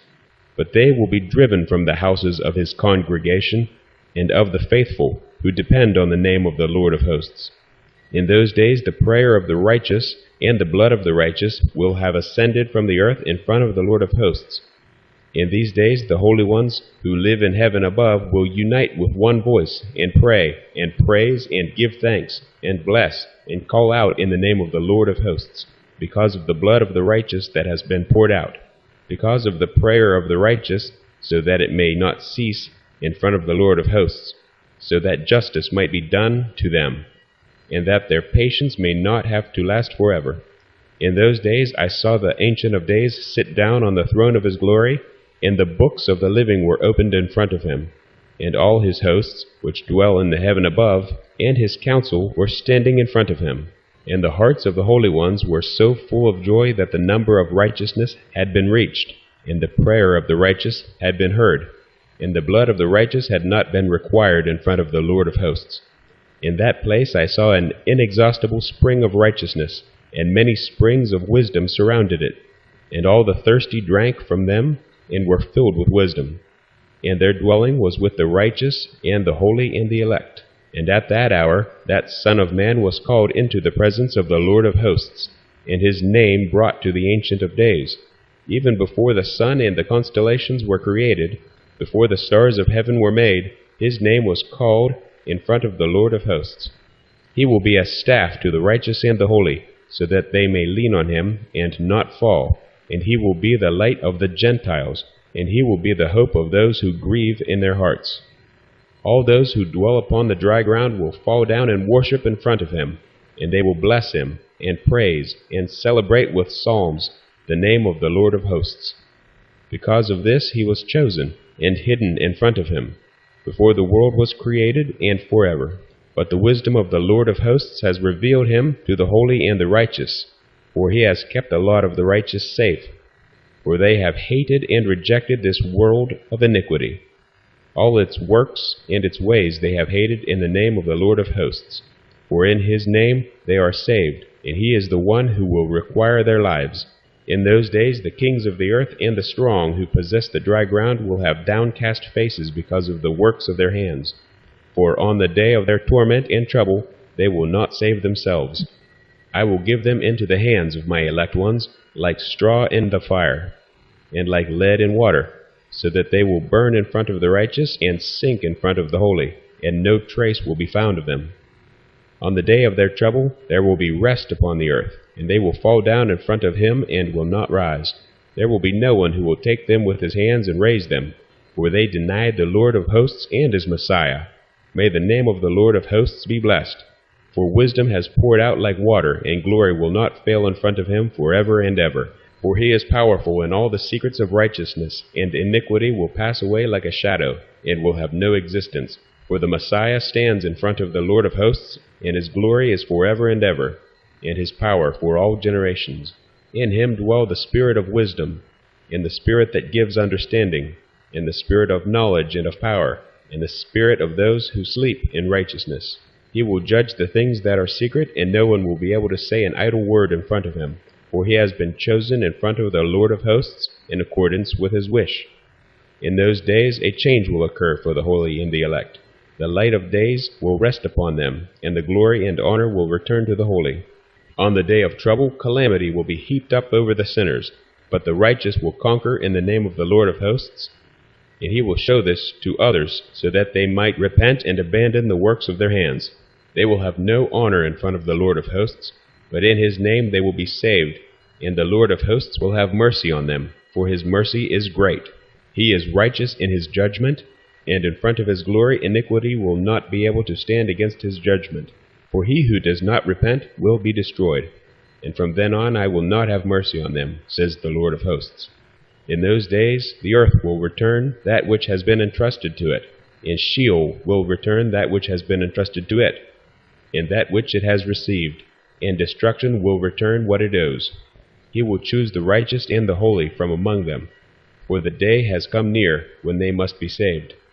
In those days the Messiah will sit on his throne, and all the secrets of wisdom will flow out from the counsel of his mouth, for the Lord of hosts has appointed him and glorified him. In those days the mountains will leap like rams, and the hills will skip like lambs satisfied with milk, and all will become like angels in heaven. Their faces will shine with joy, for in those days the Messiah will have risen, and the earth will rejoice, and the righteous will dwell upon it, and the elect will walk upon it. And after those days, in that place where I had seen all the visions of that which is secret, for I had been carried off by a whirlwind, and they had brought me to the west, there my eyes saw the secrets of heaven, everything that will occur on earth, a mountain of iron, and a mountain of copper, and a mountain of silver, and a mountain of gold, and a mountain of soft metal, and a mountain of lead. Then I asked the angel who was with me, saying, What are these things which I have seen in secret? And he said to me, All these things which you have seen serve the authority of his Messiah, so that he may be strong and powerful on the earth. And that angel of peace answered me, saying, Wait a little, and you will see, and everything which is secret, which the Lord of hosts has established, will be revealed to you. These mountains that you have seen, the mountain of iron, and the mountain of copper, the mountain of silver, and the mountain of gold, the mountain of soft metal, and the mountain of lead, all these in front of the Messiah will be like wax before a flame. And like the waters that come down from above onto these mountains, they will be weak under his feet. It will come to pass in those days that neither by gold nor by silver will men save themselves. They will be unable to save themselves or to flee. And there will be neither iron for war nor material for a breastplate. Bronze will be no use, and tin will be of no use and will count for nothing, and lead will not be wanted. All these will be wiped out and destroyed from the face of the earth when the Messiah appears in front of the Lord of hosts. And there my eyes saw a deep valley, and its mouth was open, and all those who dwell upon the dry ground, and the sea, and the islands will bring gifts and presents and offerings to him. But that deep valley will not become full, and their hands commit evil, and everything of which the righteous create the sinners evilly devour. And so the sinners will be destroyed from in front of the Lord of hosts, and will be banished from the face of his earth, unceasingly forever and ever. For I saw the angels of punishment going and preparing all the instruments of Satan. Then I asked the angel of peace, who went with me, and I asked him, For whom are they preparing these instruments?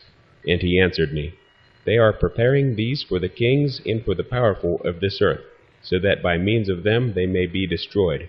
And after this, the righteous and the Messiah will cause the house of his congregation to appear, and from then on the name of the Lord of hosts, they will not be hindered. And in front of him, these mountains will not be firm like the earth, and the hills will be like a spring of water, and the righteous will have rest from the ill treatment of the sinners. I looked and turned to another part of the earth, and I saw there a deep valley with burning fire. Then they brought the kings and the powerful, and threw them into that valley.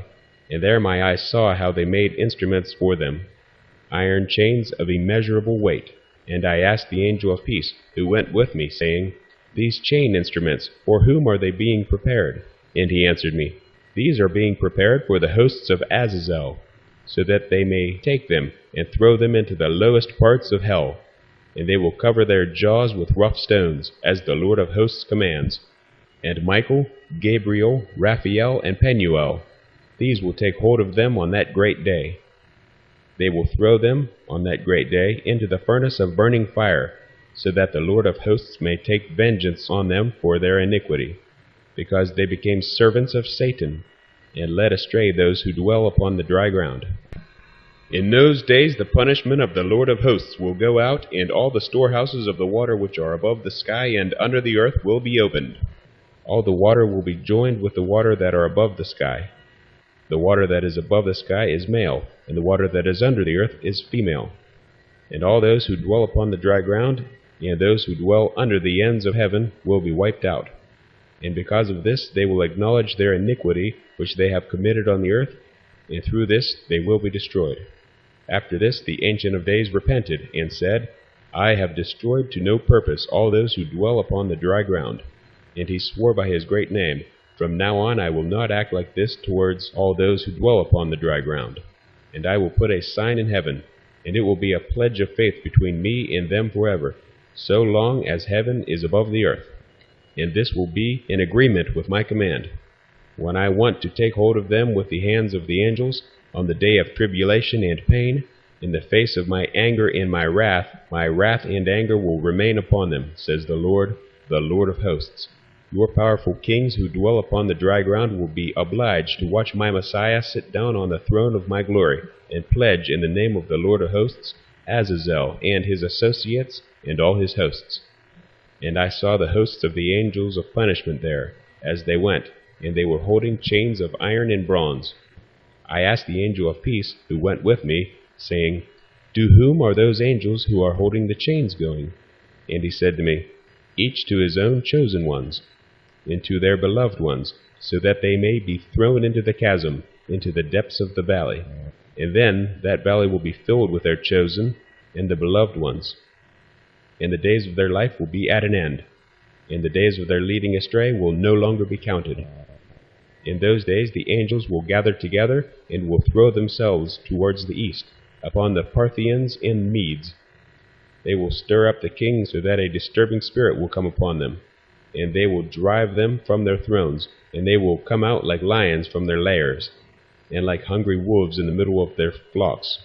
And they will go up and trample on the land of my elect ones, and the land of my elect ones will become a trampling ground before them, and a beaten track. But the city of my righteous ones will be a hindrance to their horses, and they will stir up slaughter among themselves, and their own right hand will be strong against them. And a man will not admit to knowing his neighbor, or his brother, nor his son, nor a son his father, or his mother, until through their death there are many corpses, and their punishment will not be in vain. In those days Sheol will open its mouth, and they will sink into it and their destruction. Sheol will swallow up the sinners in front of the faces of the elect. And it came to pass, after this, that I saw another host of chariots with men riding on them. And they came upon the wind from the east and from the west to the south. And the sound of the noise of their chariots was heard. And when this occurred, the holy ones observed it from heaven, and the pillars of the earth were shaken from their foundations. And the sound was heard from the ends of the earth to the ends of heaven throughout one day. And all will fall down and worship the Lord of hosts. This is the end of the second speech. Hopes on that Son of Man, and will pray to him, and will ask for mercy from him. But the Lord of hosts will then so press them that they will hurry to go out from before him, and their faces will be filled with shame, and the darkness will grow deeper on their faces. And the angels of punishment will take them, so that they may repay them for the wrong that they did to his children and to his elect ones. And they will become a spectacle to the righteous and to his elect ones. They will rejoice over him, for the anger of the Lord of hosts will rest upon them, and the sword of the Lord of hosts will be drunk with them. The righteous and the elect will be saved on that day, and they will never see the faces of the sinners and the lawless from then on. And the Lord of hosts will remain over them, and with that Son of Man they will dwell, and eat, and lie down, and rise up forever and ever.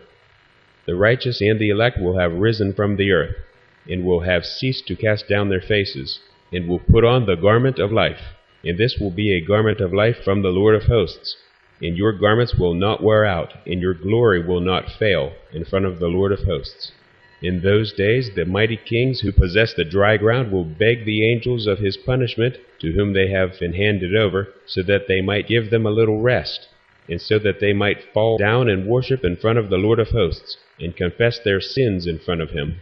And they will bless and praise the Lord of hosts, and say, Blessed be the Lord of hosts, and the Lord of kings, the Lord of the mighty, and the Lord of the rich, and the Lord of the glory, and the Lord of wisdom. And everything secret is clear in front of you, and your power is for all generations, and your glory is forever and ever. Deep and without number are all your secrets, and your righteousness is beyond reckoning. Now we realize that we should praise and bless the Lord of kings, and the one who is king over all kings. And they will say, Who will give us rest, so that we might praise and thank and bless him, and make our confession in front of his glory? Now we long for a rest, but we don't find it. We are driven off and don't obtain it. And the light has passed away from before us, and darkness will be our dwelling forever and ever. For we have not made our confession before him, and we have not praised the name of the Lord of kings, and we have not praised the Lord for all his works. But our hopes have been on the scepter of our kingdom, and of our glory. And on the day of our affliction and tribulation he does not save us, and we find no rest to make our confession that our Lord is faithful in all his doings, and in all his judgments and his justice, and that his judgments show no respect for people. And we pass away from in front of him because of all our works, and all our sins have been counted exactly.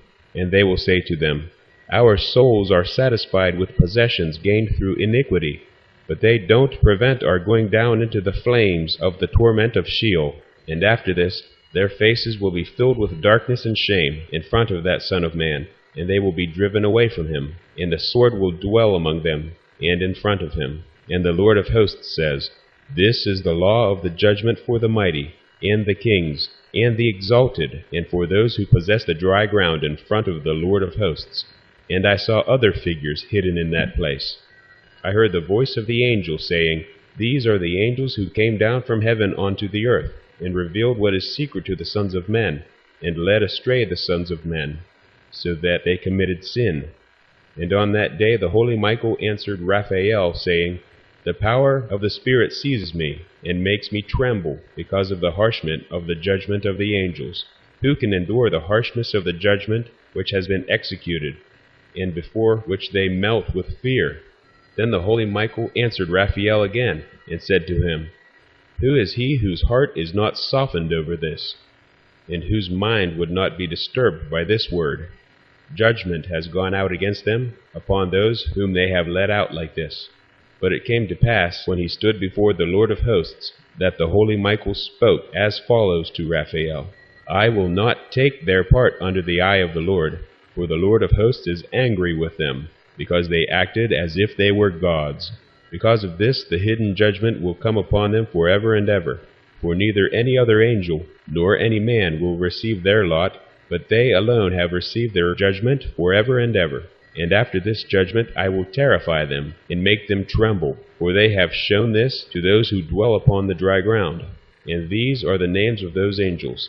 The first of them is Semjaza, and the second Artaquipha, and the third Armen, and the fourth Kokabel, and the fifth Turiel, and the sixth Ramiel, and the seventh Daniel, and the eighth Nukael, and the ninth Barakel, and the 10th Azazel, and the 11th Armoros, and the 12th Batriel, and the 13th Basasel, and the 14th Ananel, and the 15th Turiel, the 16th Samsiel, the 17th Yetarel, the 18th Tumiel, the 19th Turiel, the 20th Rumiel, and the 21st Ezaziel. These are the chiefs of their angels, and the names of the leaders of the hundreds, and their leaders of 50s, and their leaders of 10s. The name of the first is Jacon. This is the rebel who led astray all the children of the holy angels, and he brought them down onto the dry ground, and led them astray through the daughters of men. And the name of the second is Asbeel. This one suggested an evil plan to the children of the holy angels, and led them astray, so that they corrupted their bodies with the daughters of men. The name of the third is Gadriel. This is the one who showed all the deadly blows to the sons of men, and he led astray Eve. And he showed the weapons of death to the sons of men, the shield and the breastplate, and the sword for slaughter, and all the weapons of death to the sons of men. And from his hand they have gone out against those who dwell the dry ground from that time and forever and ever. And the name of the fourth is Penemu.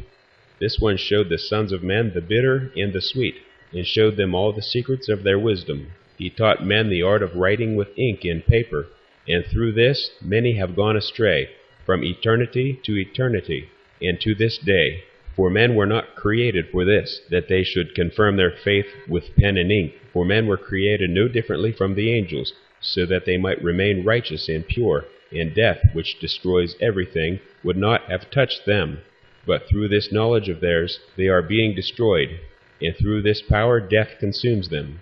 And the name of the fifth is Castaye. This one showed the sons of men all the evil blows of the spirits, and of the demons, and the blows that attack the embryo in the womb so that it miscarries, and the blows that attack the soul, the bite of the serpent, and the blows that occur at midday, and the son of the serpent, who is strong. And this is the task of Casbeel, the chief of the oath, who showed the oath to the holy ones when he dwelt on high in glory, and his name is Becca.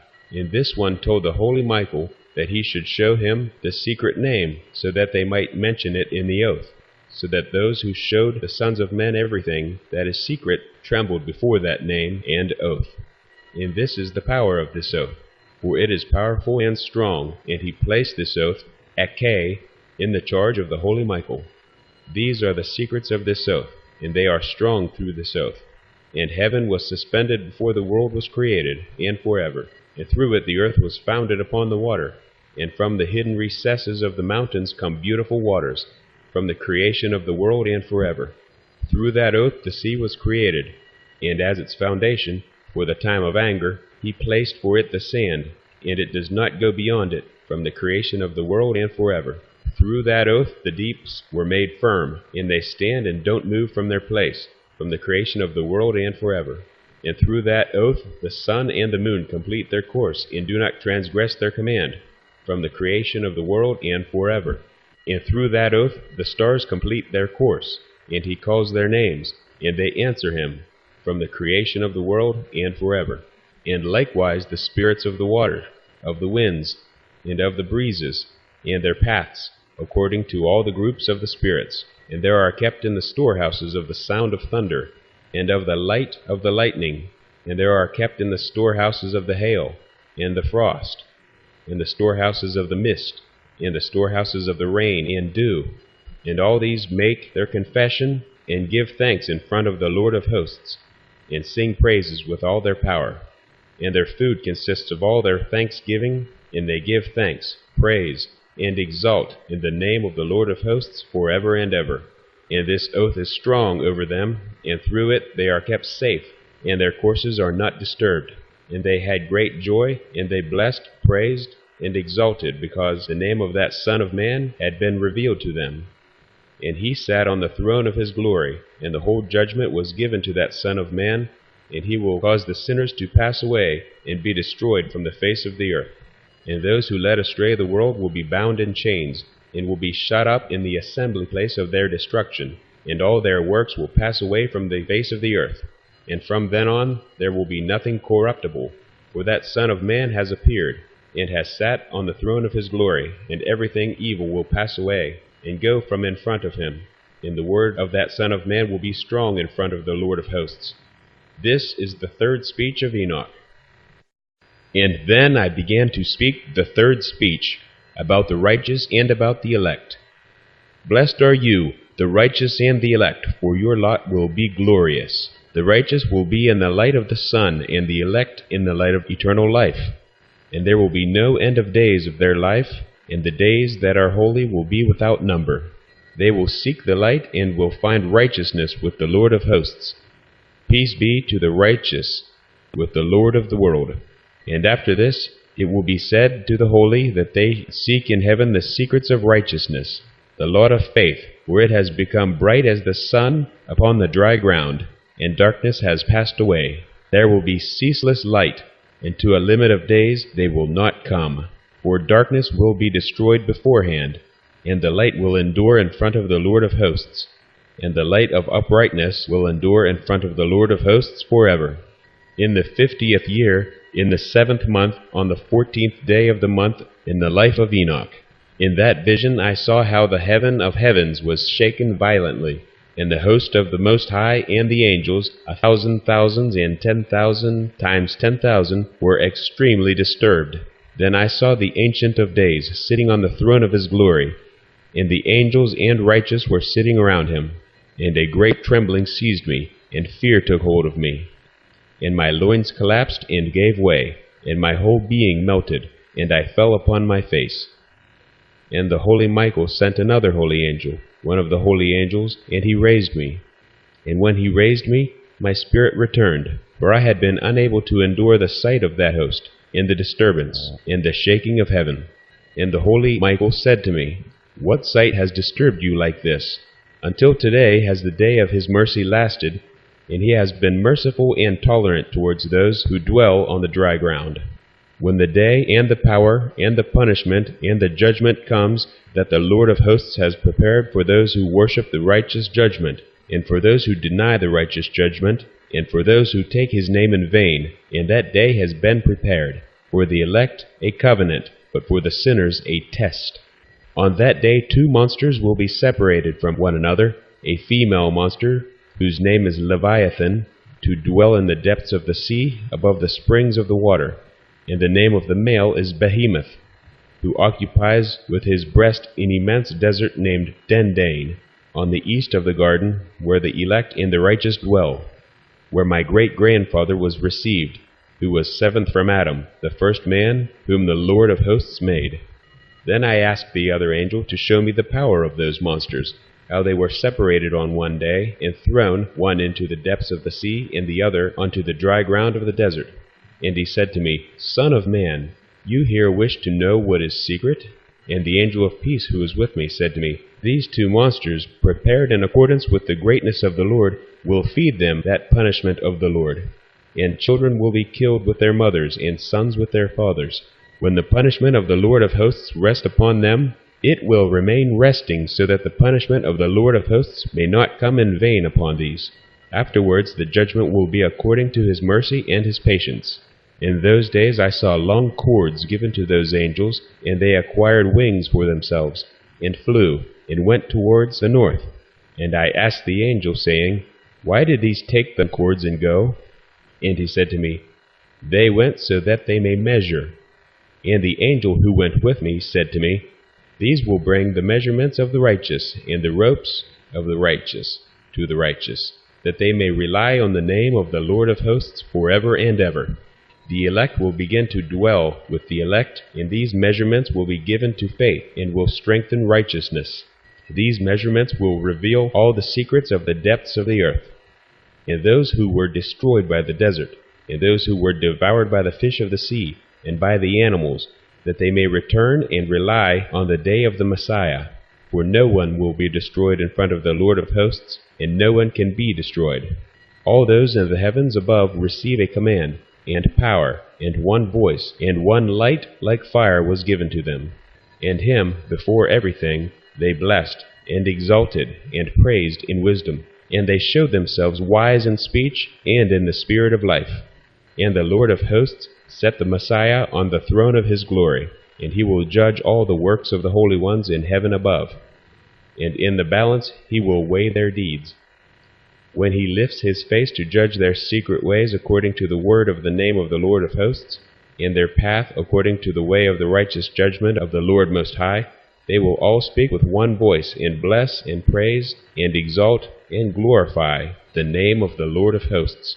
And he will call all the hosts of heaven, and all the holy ones above, and the hosts of the Lord, the cherubim, and the seraphim, and the ophanim, and all the angels of power, and all the angels of principalities, and the Messiah, and the other host that is upon the dry ground, and over the water on that day.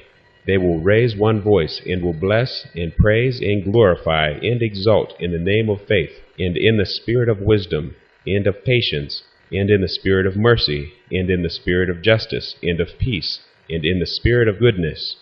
They will all say with one voice, Blessed is he, and blessed be the name of the Lord of hosts forever and ever.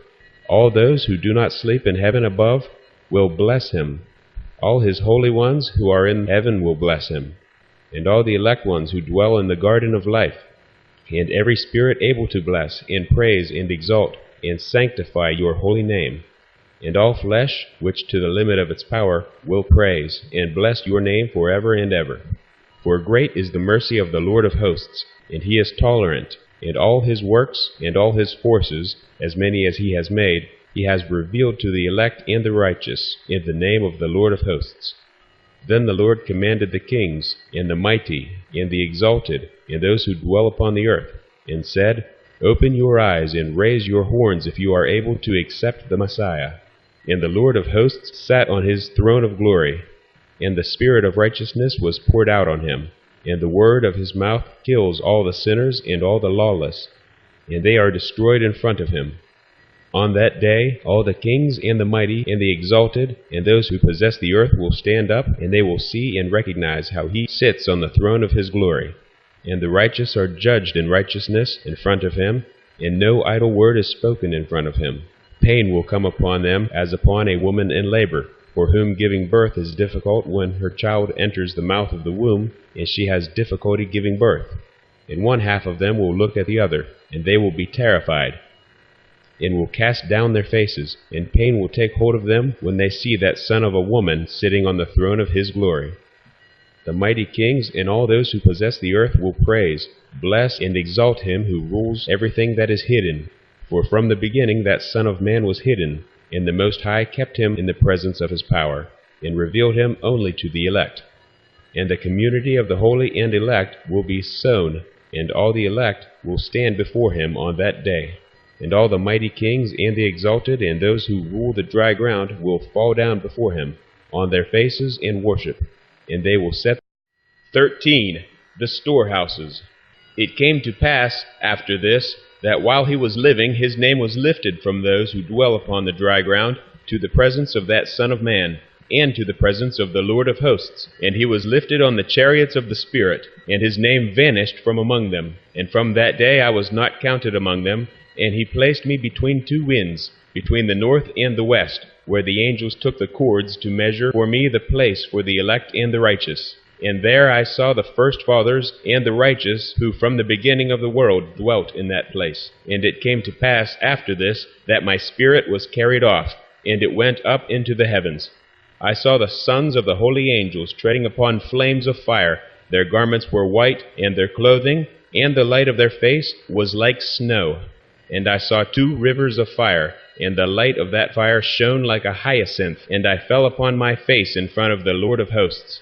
Then the angel Michael, one of the archangels, took hold of me by my right hand, and raised me and led me out to all the secrets of mercy, and the secrets of righteousness. He showed me all the secrets of the ends of heaven, and all the storehouses of the stars, from where they come out from below the holy ones. And the Spirit carried Enoch off to the highest heaven. And I saw there, in the middle of that light, something built of crystal stones, and in the middle of those stones rivers of living fire. My spirit saw a circle of fire, which surrounded that house, and from its 4 sides came rivers full of living fire, and they surrounded that house. And all around were the seraphim, and the cherubim, and the ophanim. These are they who do not sleep, but keep watch over the throne of his glory. I saw angels, who could not be counted, 1,000 thousands and 10,000 times 10,000 surrounding that house. And Michael, Raphael, Gabriel, and Penuel, And all the holy angels who are in the heavens above went in and out of that house. Then Michael, Raphael, Gabriel, and Penuel, and many holy angels without number, came out from that house, and with them the Ancient of Days, his head white and pure, like wool, and his garments indescribable. And I fell upon my face, and my whole body melted, and my spirit was transformed, and I cried out in a loud voice in the spirit of power, and I blessed, praised, and exalted. And these blessings, which came out from my mouth, were pleasing before the Ancient of Days. And the Ancient of Days came with Michael, Gabriel, Raphael, and Penuel, and thousands and tens of thousands of angels without number. And that angel came to me, and greeted me with his voice, and said to me, You are the Son of Man, who was born to righteousness, and righteousness remains over you, and the righteousness of the Ancient of Days will never leave you. And he said to me, He proclaims peace to you in the name of the world which is to come. For from there peace has come out from the creation of the world, and so you will have it forever and ever and ever. All will walk according to your way, and in like manner righteousness will never leave you. With you will be their dwelling, and with you their lot, and they will not be separated from you forever and ever and ever. And so there will be length of days with that Son of Man, and the righteous will have peace, and the righteous will have an upright way in the name of the Lord of hosts, forever and ever. And in those days my eyes saw the secrets of the flashes of lightning, and the lights, and the regulations governing them. And they flashed for a blessing or for a curse, as the Lord of hosts wishes. And there I saw the secret of the thunder, and how when it crashes in heaven above, the sound of it is heard. And they showed me the dwellings of the dry ground, and the sound of the thunder for peace, and for blessing, or for a curse, according to the word of the Lord of hosts. And after this all the secrets of the lightnings and of the flashes of lightning were shown to me. They flashed to bring blessing and satisfaction.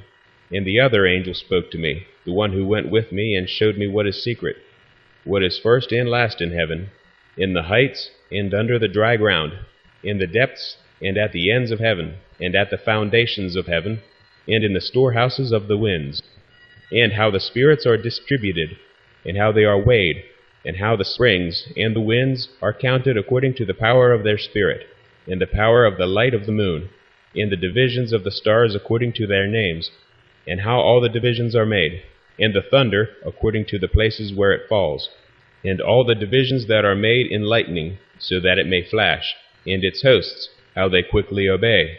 For the thunder has fixed intervals, which has been given to its sound for waiting. And the thunder and the lightning are not separate, although not the same. Through a spirit, the two of them move inseparably. For when the lightning flashes, the thunder utters its voice, and the spirit, at the proper time, causes it to rest, and divides equally between them, because the storehouses of the times for their occurrence is like that of the sand, and each of them, at the proper time, is held by a rein, and turned back by the power of the Spirit, and likewise driven forward, according to the number of the regions of the earth. The spirit of the sea is male and strong, and according to the power of its strength the Spirit turns it back with a rein, and likewise it is driven forward, and scattered among all the mountains of the earth. The spirit of the frost is its own angel, and the spirit of the hail is a good angel. The spirit of the snow has withdrawn because of its power, and it has a special power, and that which rises from it is like smoke, and its name is frost. The spirit of the mist is not associated with them in their storehouse, but has a special storehouse, for its course is glorious both in light and in darkness, and in winter and in summer, and its storehouse is an angel. The spirit of the dew has its dwelling at the ends of heaven, and is connected with the storehouses of the rain. Its course is in winter and in summer, and its clouds. And the clouds of the mist are associated, and one gives to the other. When the spirit of the rain moves from its storehouse, the angels come and open the storehouse and bring it out. When it is scattered over all the dry ground, it joins with all the water that is on the ground. And whenever it joins with the water that is on the ground, it replenishes the sea and the lakes. For the waters are for those who dwell upon the dry ground, for they are nourishment for the dry ground from the Most High who is in heaven. Therefore there is a fixed measure for the rain, and the angels comprehend it. All these things I saw towards the garden of righteousness. 14. The revolutions of the lights. The book of the revolutions of the lights of heaven, each as it is, according to their classes, according to their period of rule and their times, according to their names and places of origin, and according to their months. This Uriel, the holy angel who was with me, and is their leader, showed to me. And he showed me all their regulations, exactly as they are, for each year of the world and forever, until the new creation is made, which will last forever. This is the first law of the lights. The light called the sun, its rising is in the gates of heaven, which are towards the east, and its setting is in the western gates of heaven. And I saw 6 gates from which the sun rises, and 6 gates in which the sun sets, and the moon also rises and sets in those gates, and the leaders of the stars together with those whom they lead. There are 6 in the east and 6 in the west, all exactly in place, one next to the other, and there are many windows to the south and the north of those gates. And first there rises the greater light, named the sun, and its shape is like the circle of heaven, and its entirety is full of fire which gives light and warmth. The wind blows the chariots on which it ascends, and the sun goes down in the sky and returns through the north in order to reach the east, and is led so that it comes to the appropriate gate and shines in the sky. In this way it rises in the first month in the large gate, namely, it rises through the 4th of those 6 gates that are towards the east. And in that 4th gate, through which the sun rises in the first month, there are 12 window openings, from which, whenever they are opened, flames go out. When the sun rises in heaven, it goes out through that 4th gate for 30 days, and exactly in the 4th gate, in the west of heaven, it goes down. In those days the sun grows daily longer, and the night grows nightly shorter, until the 30th morning.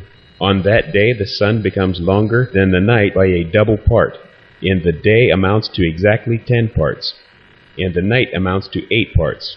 And the sun rises from that 4th gate, and sets in the 4th gate, and returns to the 5th gate in the east for 30 mornings, and it rises from it, and sets in the 5th gate. And then the day becomes longer by 2 parts, and the day amounts to 11 parts, and the night becomes shorter, amounting to 7 parts. Then the sun returns to the east and comes to the 6th gate, and rises and sets in the 6th gate for 31 mornings, because of its sign.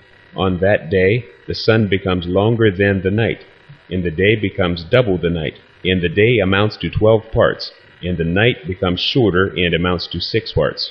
And the sun rises up so that the day may grow shorter, and the night longer. And the sun returns to the east, and comes to the 6th gate, and rises from it, and sets for 30 mornings. When 30 mornings have been completed, the day becomes shorter by exactly 1 part, and the day amounts to 11 parts, and the night to 7 parts. And the sun goes out from the west through that 6th gate, and goes out to the east, and rises in the 5th gate for 30 mornings, and it sets in the west again, in the 5th gate in the west. On that day the day becomes shorter by 2 parts, and the day amounts to 10 parts, and the night to 8 parts. Then the sun rises from that 5th gate, and sets in the 5th gate in the west, and rises in the 4th gate for 31 mornings because of its sign, and sets in the west. On that day the day becomes equal with the night, and is of equal length, and the night amounts to 9 parts, and the day to 9 parts. Then the sun rises from that gate and sets in the west, and returns to the east, and rises in the 3rd gate for 30 mornings, and sets in the west in the 3rd gate. Then the sun rises from that 3rd gate and sets in the 3rd gate in the west, and rises to the east. And the sun rises in the 2nd gate in the east for 30 mornings, and likewise it sets in the 2nd gate in the west of heaven. And on that day the night amounts to 11 parts, and the day to 7 parts. Then the sun rises on that day from the 2nd gate, and sets in the west in the 2nd gate, and returns to the east to the 1st gate for 31 mornings, then sets in the west in the 1st gate. On that day the night becomes longer, and becomes double the day, and the night amounts to exactly 12 parts, and the day to 6 parts. And with this the sun has completed the divisions of its journey, and it turns back again along these divisions of its journey, and it comes through that 1st gate for 30 mornings, and sets in the west opposite it. On that day the night becomes shorter in length by 1 part, and amounts to 11 parts, and the day to 7 parts. Then the sun returns and comes to the second gate in the east, and it returns along those divisions of its journey for 30 mornings, rising and setting. And on that day the night becomes shorter in length, and the night amounts to 10 parts, and the day to 8 parts. And on that day the sun rises from the second gate, and sets in the west, and returns to the east, and rises in the third gate for 31 mornings, and sets in the west of heaven. And on that day the night becomes shorter, and amounts to 9 parts, and the day amounts to 9 parts, and the night becomes equal with the day, and the year amounts to exactly 364 days. And the length of the day and the night, and the shortness of the day and the night are different because of the journey of the sun. Because of this, its journey becomes daily longer and nightly shorter. And this is the law of the journey of the sun and its return. As often as it returns 60 times and returns and rises. That is the great eternal light, which forever and ever is named the sun. And this that rises is the great light, which is named after its appearance, as the Lord commanded. It rises and sets like this. It neither decreases nor rests, but runs day and night in its chariot. And its light is 7 times brighter than that of the moon, but in size the two appear equal. And after this law I saw another law, for the lesser light, named the moon. Its shape is like the orb of the sun, and the wind blows its chariot on which it rides. And in fixed measure light is given to it. Every month its rising and setting change, and its days are as the days of the sun. And when its light is uniformly full, it is a 7th part the light of the sun. And it rises like this, and its first phase is towards the east. It rises on the 13th morning. On that day it appears and becomes the first phase of the moon for you on the 30th morning, together with the sun and the gate through which the sun rises. 1/2 covers with the 7th part, and its entire circle is empty without light, except for a 7th part, a 14th part of its light. On the day it receives a 7th part and a half of its light amounts to a 7th, and a 7th part and a half. It sets with the sun, and when the sun rises, the moon rises with it, and receives a half of 1 part of light. On that night, at the beginning of the moon's day, the moon sets with the sun, and is dark on that night in 6 and 7 parts and a half. And it rises on that day with exactly a 7th part. It goes out with exactly a 7th part. It goes out, receding from the rising of the sun, and becomes bright on the remainder of its days, and in the 6th and 7th parts. And another journey and law I saw for it, and that according to this law it makes its monthly journey. And Uriel, the holy angel who is leader of them all, showed me everything, and I wrote down their positions as he showed them to me. I wrote down their months as they are, and the appearance of their light, until 15 days have been completed. In 7 parts it makes all its darkness full, and in 7 parts it makes all its light full, in the east and in the west. But in certain months it changes its setting, and in certain months it follows its own individual course. In 2 months it sets with the sun, in those 2 gates that are in the middle, in the 3rd and in the 4th gate. It goes out for 7 days and turns back, and returns again to the gate from which the sun rises. And in that gate it makes all its light full, and it recedes from the sun, and comes in 8 days to the 6th gate from which the sun rises. And when the sun rises from the 4th gate, the moon goes out for 7 days, until it rises from the 5th gate. Then again it returns in 7 days to the 4th gate, makes all its light full, recedes, and comes to the 1st gate in 8 days. And again it returns in 7 days to the 4th gate from which the sun rises. I saw their positions like this, how the moon rose and the sun set in those days. And if 5 years are added together, the sun has an excess of 30 days. For each year of the 5 years there are 364 days. And the excess of the sun and the stars comes to 60 days. In 5 years, with 6 days each, they have an excess of 30 days. And the days of the moon fall behind the sun and the stars by 30 days. And the moon conducts the years exactly, all of them according to their eternal positions. They are neither early nor late, even by 1 day, but change the year in exactly 364 days. In 3 years there are 1,092 days, and in 5 years 1,820 days, so that in 8 years there are 2,912 days. For the moon alone, the days in 3 years come to 1,062 days, and in 5 years it is 50 days behind. And there are 1,770 days in 5 years, so that for the moon the days amount to 2,832 days in 8 years. For the difference in 8 years is 80 days, and all the days the moon is behind in 8 years are 80 days. And the year is completed exactly in accordance with their positions, and the positions of the sun, in that they rise from the gate from which the sun rises and sets for 30 days. And the leaders of the tens of thousands, who are in charge of the whole creation, and in charge of all the stars, and also the 4 days which are added, and are not separated from their position, according to the whole reckoning of the year. And these serve on the 4 days that are not counted in the reckoning of the year. And because of them men go wrong in them, for these lights really serve in the stations of the world, one in the first gate, and one in the third gate, and one in the fourth gate, and one in the sixth gate. And the exact harmony of the world is completed in the separate 364 stations of the world.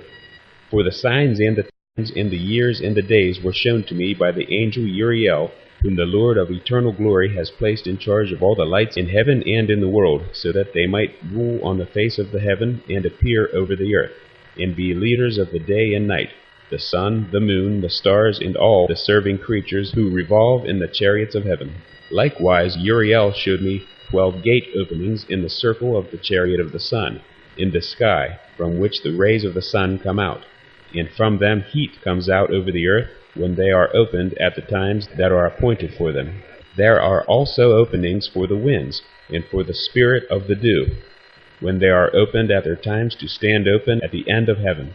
I saw 12 gates in heaven, at the ends of this land, from which the sun, and the moon, and the stars, and all the works of heaven go out in the east and in the west.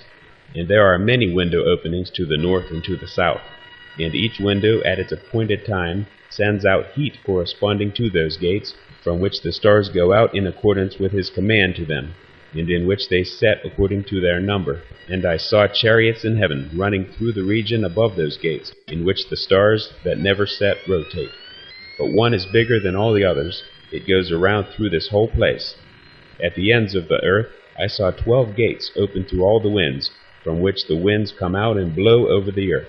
3 of them open in front of heaven, and 3 in the back, and 3 on the right of heaven, and 3 on the left. The 3 first are those towards the east, and then the 3 towards the north, and the 3 after these towards the south, and the 3 in the west. Through 4 of them come winds of blessing and peace, and from the other 8 come winds of punishment.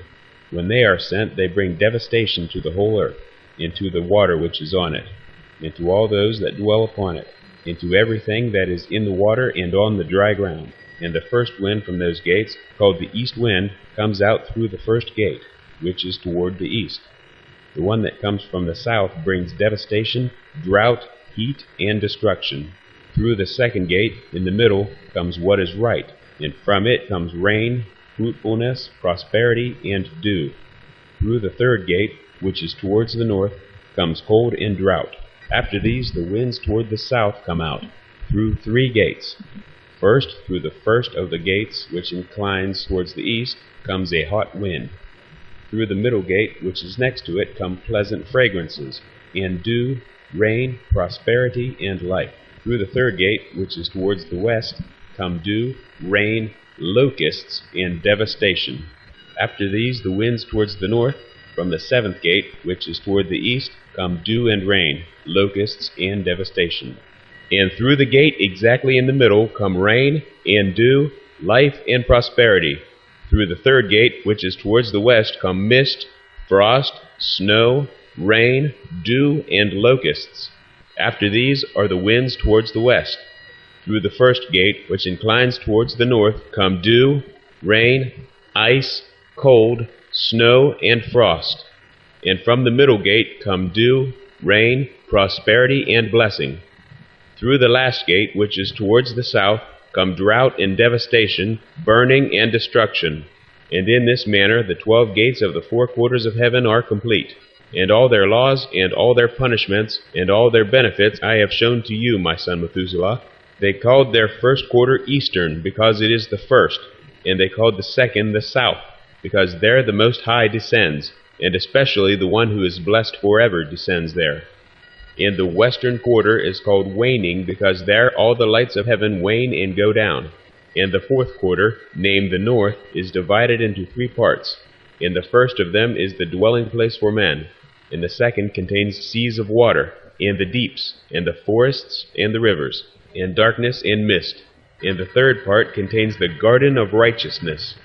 I saw 7 high mountains, which were higher than all the mountains on the earth, and from them snow comes. Days and times and years pass away and go by. I saw 7 rivers on the earth, larger than all the other rivers. One of them comes from the east and pours out its waters into the great sea. 2 of them come from the north to the sea and pour out their waters into the Red Sea in the east. And the remaining 4 flow out on the side of the north to their seas, 2 to the Red Sea, and 2 into the great sea, and they discharge themselves there, and not into the wilderness, as some say. I saw 7 large islands, in the sea and on the land, 2 on the land, and 5 in the great sea. The names of the sun are as follows: the first, Or-Keres, and the second, Shemesh. The moon has 4 names. The first is Ishon, and the second, Lebanah, and the third, Lebanah-Kishah, and the fourth, Yarek. These are the 2 great lights. Their shape is like the circle of heaven, and in size the 2 appear equal. In the orb of the sun are 7 parts of light, which are added to it more than to the sun. And in fixed measure light is transferred to the moon until a 7th part of the sun is exhausted. And they set, go into the gates of the west, go around through the north, and rise through the gates of the east on the face of heaven. And when the moon rises, it appears in the sky, and has a half of a 7th part of light. And on the 14th day it makes all its light full. 15 parts of light are transferred to it, until on the 15th day its light is full, according to the sign of the year, and amounts to 15 parts. And the moon comes into being by halves of a 7th part.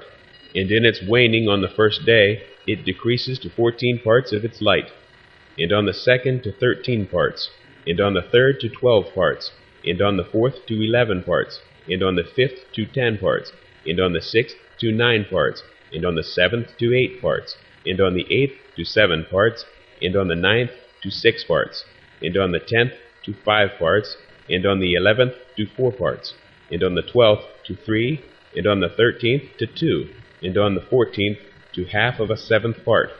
And all the light that remains from the total disappears on the 15th day. And in certain months the moon has 29 days, and once 28. Then Uriel showed me another law. When light is transferred to the moon, and on which side it is transferred from the sun, all the time that the moon is increasing in its light, it transfers as it becomes opposite the sun, until in 14 days its light is full in the sky. And when it is all ablaze, its light is full in the sky. And on the first day it is called the new moon, for on that daylight rises on it. Its light becomes full exactly on the day that as the sun goes down in the west, it rises from the east for the night. And the moon shines for the whole night until the sun rises opposite it. And the moon is seen opposite the sun. And on the side on which the light of the moon appears, there again it wanes until all its light disappears. And the days of the moon end, and its circle remains empty without light. And for 3 months at its proper time it achieves 30 days, and for 3 months it achieves 29 days, during which it completes its waning. In the first period, in the first gate, 127 days. And in the time of its rising, for 3 months it appears in each month with 30 days, but for 3 months it appears in each month with 29 days. For night, for 20 days each time, it looks like a man, and by day like heaven, for there is nothing else in it except its light. And now, my son Methuselah, I have shown you everything, and the whole law of the stars of heaven is complete. He showed me the whole law for these, for every day, and for every time, and for every rule, and for every year, and for its end, according to its command, for every month and every week. And the waning of the moon, which occurs in the 6th gate, for in that 6th gate its light becomes full, and after that it is the beginning of the month. And the waning, which occurs in the 1st gate, at its proper time, until 127 days are complete, were by weeks, 25 weeks and 2 days. And how it falls behind the sun, according to the law of the stars, by exactly 5 days in one period of time. when it has completed the pathway you have seen. Such is the appearance and the likeness of every light, which Uriel, the great angel who is their leader, showed to me. And in those days Uriel answered me and said to me, Listen, I have shown you everything, O Enoch, and I have revealed everything to you, so that you may see this sun, this moon, and those who lead the stars of heaven, and all those who turn them, their tasks and their times and their rising. But in the days of the sinners the years will become shorter, and their seed will be late on the land and on their fields. And all things on the earth will change and will not appear at their proper time. And the rainwater will be withheld, and heaven will retain it. In those times the fruit of the earth will be late, and will not grow at their proper time. And the fruit of the trees will be withheld at their proper time. And the moon will change its customary practice, and will not appear at its proper time. But in those days it will appear in heaven, come on top of a large chariot in the west, and shine with more than normal brightness. And many heads of the stars in command will go astray. These will change their courses, and their activities will not appear at the times that have been prescribed for them. And the entire law of the stars will be closed to the sinners, and the thoughts of those who dwell upon the earth will go astray over them. And they will turn from their ways and go astray, and will think they are gods. And many evils will overtake them, and punishment will come upon them to destroy them all. And he said to me, O Enoch, look at the scroll of the tablets of heaven, and read what is written upon them, and note every individual fact. And I looked at everything that was written, and I noted everything. I read the scroll and everything that was written in it, all the deeds of men, and all the children of flesh who will be upon the earth, for all the generations of eternity. Then I immediately blessed the Lord, the eternal King of glory, because he has made all the works of the world. And I praised the Lord because of his patience, and I blessed him on account of the sons of Adam. And at that time I said, Blessed is the man who dies righteous and good, concerning whom no scroll of iniquity has been written, and against whom no guilt has been found. 15. Enoch's letter to Methuselah.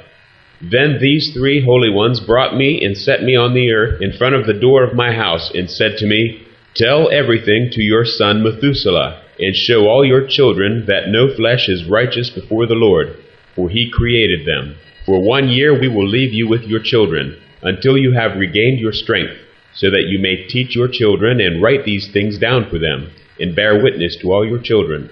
But in the 2nd year we will take you from among them.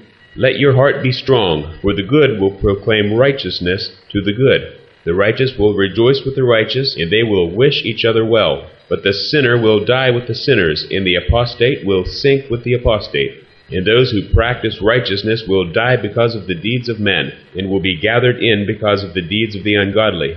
In those days they finished speaking to me, and I went to my family as I blessed the Lord of ages. And now, my son Methuselah, all these things I recount to you, and write down for you. I have revealed everything to you, and have given you scrolls about these things. Keep, my son Methuselah, the scrolls from the hand of your father, so that you may pass them on to the generations of eternity. I have given wisdom to you and to your children, and to those who will be your children, that they may give it to their children for all the generations, forever, this wisdom that is beyond their thoughts. And those who understand it will not sleep, but will incline their ears, that they may learn this wisdom, and it will be better for those who eat from it than any good food. 16. The Law of the Stars. Blessed are all the righteous. Blessed are all those who walk in the way of righteousness, and don't sin like the sinners. In the numbering of all their days in which the sun journeys in heaven, coming in and out through the gates of heaven for 30 days. With the leaders of the thousands of this order of stars, and with the 4 which are added, and divided between the 4 seasons of the year, which lead them and appear with them on 4 days. Because of them men go wrong, and don't reckon them in the reckoning of the whole year. For men go wrong in respect of them, and don't know them exactly. For they belong in the reckoning of the year, and are truly recorded forever, 1 in the 1st gate, and 1 in the 3rd, and 1 in the 4th, and 1 in the 6th. And the year is completed in 364 days. And this account of it is true, and the recorded reckoning of it is exact. For the lights, and the months, and the feasts, and the years, and the days, Uriel showed me, and inspired me, he to whom the Lord of the whole created world gave commands about the host of heaven for me. He has the power in heaven over night and day, to cause light to shine on men, the sun, the moon, and the stars, and all the powers of heaven, which rotate in their orbits. And this is the law of the stars, which set in their places, at their times, and at their feasts, and in their months. And these are the names of those men who led me, who keep watch, so that they appear at their times, and in their orders, and in their months, and in their periods of rule, and in their positions. There are 4 leaders who divide the 4 parts of the year appear first, and after them the 12 leaders of the orders who divide the months and the years into 364 days, with the heads over thousands who separate the days. And for the 4 days that are added to them, there are leaders who separate the 4 parts of the year. And as for these heads over thousands, one is added between the leader and those who are led, but their leaders make the separation. And these are the names of the leaders who separate the 4 appointed parts of the year: Melchiel, Helamelech, Melial, and Narel. And the names of those whom they lead: Adnarel, Iesusael, Ilumiel. These 3 follow behind the leaders of the orders, and all others follow behind the 3 leaders of the orders, who follow behind those leaders of positions, who separate the 4 parts of the year. In the beginning of the year, Melchiel rises first and rules, who is called the southern sun, and all the days of his period, during which he rules, are 91. And these are the signs of the days that are to be seen on the earth, in the days of his period of rule: sweat, heat, and calm. And all the trees bear fruit, and the leaves appear on all the trees, and the wheat harvest, and rose flowers. All the flowers bloom in the field, but the trees of winter are withered. And these are the names of the leaders who are under them: Berkiel, Zalebsael, and another one who is added, a head over 1,000, named Haloyaseth. And the days of the period of rule of this one are complete. The second leader after him is Helamelech, whom they call the shining sun, and all the days of his light are 91. And these are the signs of the days on the earth: heat and drought. And these trees bring their fruit to ripeness and maturity, and make their fruit dry. And the sheep mate and become pregnant, and men gather all the fruits of the earth, and everything that is in the fields, and the vats of wine. And these things occur in the days of his period of rule. And these are the names, and the orders, and the leaders of these heads over thousands: Gedael, Keel, and Heel. And the name of the head over 1,000, who is added to them, is Asphael. And the days of his period of rule are complete. 17. Enoch's first vision. Now, my son Methuselah, I will show you all the visions that I saw, recounting them in front of you. 2 visions I saw before I took a wife, and neither one was like the other. For the first time, when I learned the art of writing, and for the second time, before I took your mother. I saw a terrible vision, and I prayed to the Lord concerning it. I laid down in the house of my grandfather, Mahalaleel, when I saw in a vision how heaven was thrown down and removed, and it fell upon the earth. When it fell upon the earth, I saw how the earth was swallowed up in a great abyss, and mountains were suspended on mountains, and hills sank down upon hills, and tall trees were torn up by their roots and were thrown down, sinking into the abyss. Then speech fell into my mouth, and I raised my voice to cry out, and said, "The earth is destroyed!" And my grandfather Mahalaleel roused me, since I lay near him, and said to me, "Why did you cry out like this, my son? And why do you moan so?" And I recounted the whole vision to him, which I had seen. And he said to me, "A terrible thing you have seen, my son. Your dream vision concerns the secrets of all sin of the earth. It is about to sink into the abyss and be utterly destroyed. Now, my son, rise and make a request to the Lord of glory, for you are faithful, that a remnant may be left on the earth, and that he may not wipe out the whole earth. My son, from heaven all this will come upon the earth, and upon the earth there will be great destruction." And then I rose and prayed, and made a request, and wrote my request down for the generations of eternity. And I will show everything to you, my son Methuselah. And when I went out below and saw the sky, and the sun rising in the east, and the moon setting in the west, and some stars, and the whole earth, and everything as he knew it since the beginning, then I blessed the Lord of judgment, and ascribed majesty to him. For he makes the sun come out from the windows of the east, so that it ascends and rises on the face of heaven, and follows the path which has been shown to it. And I raised my hands in righteousness, and I blessed the Holy and Great One. And I spoke with the breath of my mouth, and with a tongue of flesh, which God has made for men born of flesh, so that they might speak with it. And he has given them breath, and a tongue, and a mouth, so that they might speak with them. Blessed are you, O Lord King, and great and powerful in your majesty, Lord of the whole creation of heaven, King of kings, and God of the whole world. And your kingly authority, and your sovereignty, and your majesty will last forever, and ever, and your power for all generations. And all the heaven are your throne forever, and the whole earth is your footstool forever, and ever. For you made, and you rule everything, and nothing is too hard for you, and no wisdom escapes you. It does not turn away from your throne or from your presence. You know and see and hear everything, and nothing is hidden from you, for you see everything. And now the angels of your heaven are doing wrong, and your anger rests upon the flesh of men until the day of the great judgment.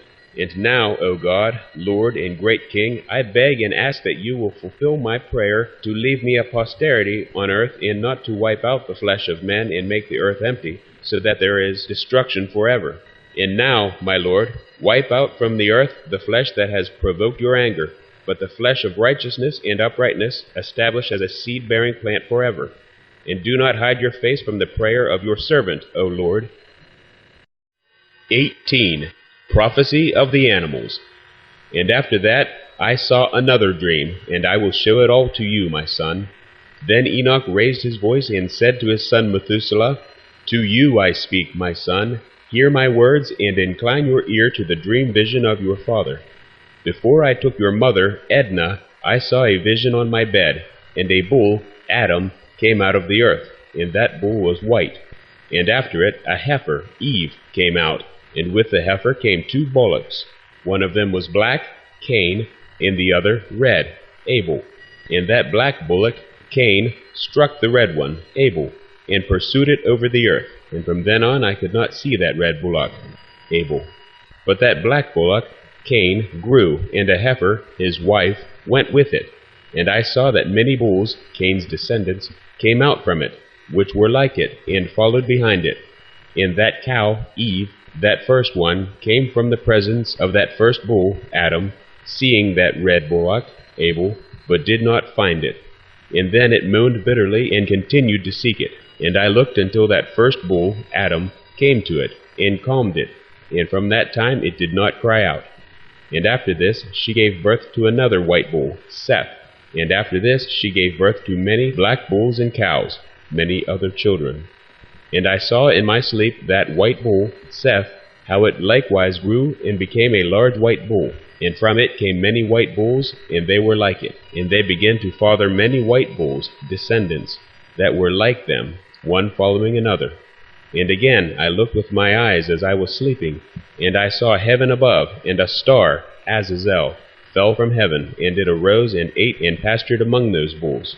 And after this I saw the large and the black bulls, and all of them changed their pens, and their pastures, and their heifers, and they began to moan one after another. And again I saw in the vision, and looked up at heaven, and I saw many stars, the watchers, how they came down, and were thrown down from heaven to that first star, and fell among those heifers and bulls, men and women. And they were pasturing among them. And I looked at them and saw, and all of them let out their private parts, like horses, and began to mount the cows, women, of the bulls. And they all became pregnant, and gave birth to elephants, camels, and asses, great giants, Nephilim, and Eliud. And all the bulls were afraid of them, and were terrified in front of them. And they began to bite with their teeth, and to devour, and to gore with their horns. And so they began to devour those bulls, and all the sons of the earth began to tremble and shake before them, and to flee. And again I saw them, how they began to gore one another, and to devour one another. And the earth began to cry out. And I raised my eyes again to heaven, and saw in the vision, and there came from heaven beings that were like white men, angels. And 4 came from that place, the archangels, and 3 others with them.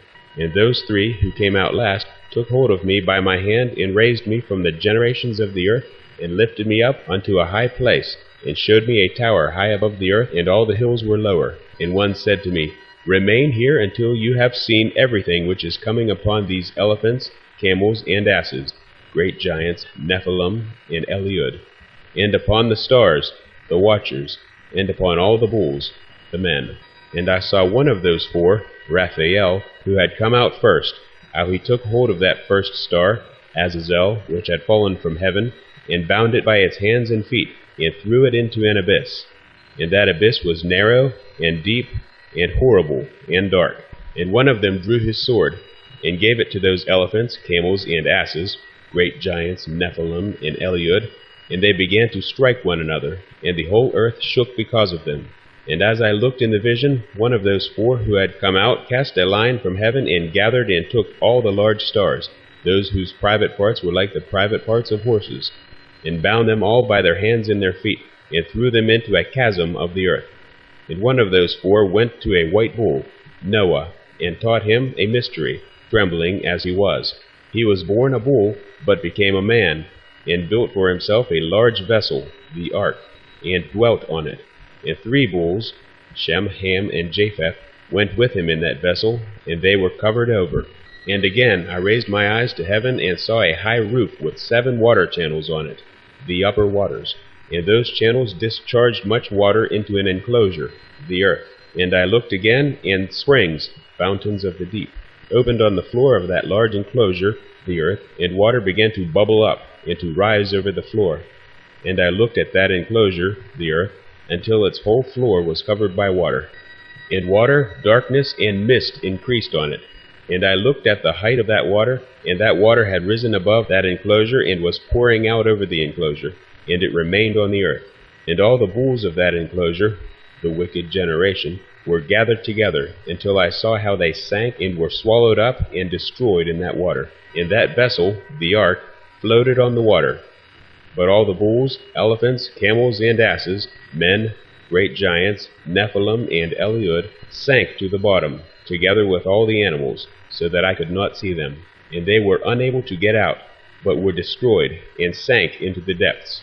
And again I looked at that vision until those water channels, the upper waters, were removed from that high roof, and the chasms of the earth were made level, and other abysses, canyons, were opened. And the water began to run down into them, until the earth became visible, and that vessel, the ark, settled on the earth, and the darkness departed, and light appeared. And that white bull, Noah, who became a man, went out from the vessel, the ark, and the 3 bulls, Shem, Ham, and Japheth, with him. And one of the 3 bulls was white, like that bull, and one of them was red as blood, and one was black, the races. And that white bull, Noah, passed away from them. And they began to father wild animals and birds, so that there arose from them every kind of species, lions, tigers, wolves, dogs, hyenas, wild boars, foxes, badgers, pigs, falcons, vultures, kites, eagles, and ravens, every nation of mankind. But among them was born a white bull, Abraham. And they began to bite one another, fight among themselves. But that white bull, Abraham, which was born among them, fathered a white ass, Ishmael, and a white bull, Isaac, with it. And the wild asses, the Ishmaelites, increased. But that bull, Isaac, which was born from it, fathered a black wild boar, Esau, and a white sheep, Jacob. And that wild boar, Esau, fathered many boars, and that sheep, Jacob, fathered 12 sheep, the 12 patriarchs. And when those 12 sheep had grown, they handed one of their number, Joseph, over to the asses, Midianites. And those in turn handed that sheep, Joseph, over to the wolves, the Egyptians. And that sheep, Joseph, grew up among the wolves, the Egyptians. And the Lord brought the 11 sheep, the remaining patriarchs, to dwell with it, and to pasture with it among the wolves, the Egyptians. And they increased and became many flocks of sheep, many descendants. And the wolves, the Egyptians, began to make them afraid, and they oppressed them until they made away with their young, and then they threw their young into a river with much water. But those sheep, the Hebrews, began to cry out because of their young, and to complain to their Lord. But a sheep, Moses, which had been saved from the wolves, the Egyptians, fled and escaped to the wild asses, the Ishmaelites. And I saw the sheep, the Hebrews, moaning and crying out, and petitioning the Lord with all their power, until that Lord of the sheep, God, came down at the call of the sheep, the Hebrews, from a high room, heaven. and came to them, and looked at them. And he called that sheep Moses, which had fled from the wolves, the Egyptians, and spoke to it about the wolves, the Egyptians, that it should warn them that they should not touch the sheep, the Hebrews. And the sheep, Moses, went to the wolves, the Egyptians, in accordance with the word of the Lord. And another sheep, Aaron, met that sheep and went with it. And the two of them together entered the assembly of those wolves, the Egyptians, spoke to them, and warned them that from then on they should not touch those sheep, the Hebrews. And after this I saw the wolves, the Egyptians, how they acted even more harshly towards the sheep, the Hebrews, with all their power, and the sheep. And the sheep, the Hebrews, called out. And their Lord came to the sheep, the Hebrews, and began to beat those wolves, the Egyptians. And the wolves, the Egyptians, began to moan. But the sheep, the Hebrews, became silent, and from then on they did not cry out. And I looked at the sheep, the Hebrews, until they escaped from the wolves, the Egyptians. But the eyes of the wolves, the Egyptians, were blinded, and those wolves, the Egyptians, went out in pursuit of the sheep, the Hebrews, with all their forces. And the Lord of the sheep, God, went with them, as he led them, and all his sheep, the Hebrews, followed him. And his face was glorious, and his appearance terrible and magnificent. But the wolves, the Egyptians, began to pursue those sheep, the Hebrews, until they met them by a stretch of water, the Red Sea. And that stretch of water, the Red Sea, was divided, and the water stood on one side, and on the other before them. And their Lord, as he led them, stood between them and the wolves, the Egyptians. And while those wolves, the Egyptians, had not yet seen the sheep, the Hebrews, they went into the middle of that stretch of water. But the wolves, the Egyptians, pursued the sheep, the Hebrews. And those wolves, the Egyptians, ran after them into that stretch of water, the Red Sea. But when they saw the Lord of the sheep, God, they turned to flee in front of him. But that stretch of water, the Red Sea, flowed together again, and suddenly resumed its natural form. And the water swelled up and rose until it covered those wolves, the Egyptians. And I looked until all the wolves, the Egyptians, that had pursued those sheep, the Hebrews, were destroyed and drowned. But the sheep, the Hebrews, escaped that water and went to a desert where there was neither grass nor water. And they began to open their eyes and see. And I saw the Lord of the sheep, God, pasturing them, and giving them water and grass, and that sheep were going and leading them. And that sheep, Moses, went to the summit of a high rock, Mount Sinai, and that Lord of the sheep, God, sent it to them. And after this I saw the Lord of the sheep, God, standing before them, and his appearance was terrible and majestic. And all those sheep, the Hebrews, saw him and were afraid of him. And all of them were afraid and trembled before him. And they cried out to that sheep, Moses, with those who were in their midst, "We cannot stand before our Lord, nor look at him." Then that sheep, Moses, which led them, again went to the summit of that rock, Mount Sinai, and the sheep, the Hebrews, began to be blinded, and go astray from the path which had been shown to them. But that sheep, Moses, did not know. And the Lord of the sheep, God, was extremely angry with them. And that sheep, Moses, knew, and went down from the summit of that rock, Mount Sinai, and came to the sheep, the Hebrews, and found the majority of them with their eyes blinded, and going astray from his path. And when they saw it, they were afraid and trembled before it, and wished that they could return to their enclosure. And that sheep, Moses, took some other sheep, Hebrews, with it, and went to those sheep, the Hebrews, that had gone astray, and they began to kill them. And the sheep, the Hebrews, were afraid of it. And that sheep, Moses, brought back those sheep, the Hebrews, that had gone astray, and they returned to their enclosures. And I looked there at the vision until that sheep, Moses, became a man, and built a house, the desert tabernacle, for the Lord of the sheep, and made all the sheep stand in that house. And I looked until that sheep, Aaron, which had met that sheep, Moses, that led the sheep, the Hebrews, fell asleep, died. And I looked until all the large sheep were destroyed, and small ones arose in their place. And they came to a pasture, and drew near a river of water, the river Jordan. And that sheep that led them, Moses, which had become a man, separated from them, and fell asleep, died. And all the sheep, the Hebrews, sought it, and cried out very bitterly over it. And I looked until they left off crying for that sheep, Moses, and crossed that river of water, the river Jordan. And there arose all the sheep, the judges of Israel, that led them, in place of those which had fallen asleep, died, and they led. And I looked until the sheep came to a good place in a pleasant, glorious land, Canaan. And I looked until those sheep, the Hebrews, were satisfied. In that house, tabernacle, was in the middle of them in that green and pleasant land. And sometimes their eyes were opened, and sometimes blinded, until another sheep, Samuel, rose up, led them, and brought them all back. And their eyes were opened.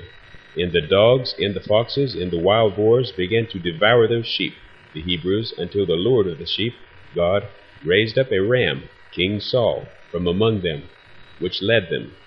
In that ram, King Saul began to butt those dogs, Philistines, foxes, and wild boars, on one side and on the other, until it destroyed them all.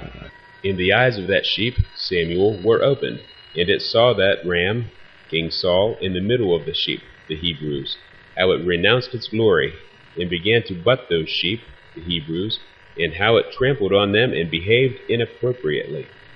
And the Lord of the sheep, God, sent the sheep, the Hebrews, to another sheep, David, and raised it up to be a ram, king, and to lead the sheep, the Hebrews, in place of that sheep, Saul, which had renounced its glory.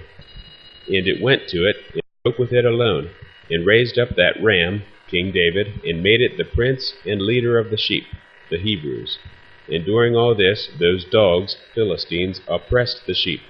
And the first ram, Saul, pursued the second ram, David, and that second ram, David, rose and fled before it. And I looked until those dogs, Philistines, made the first ram, Saul, fall. And that second ram, David, rose up and led the small sheep, the Hebrews. And the ram, David, fathered many sheep, and fell asleep, died. And a small sheep, Solomon, became a ram, king, in place of it, and became the prince and leader of those sheep, the Hebrews.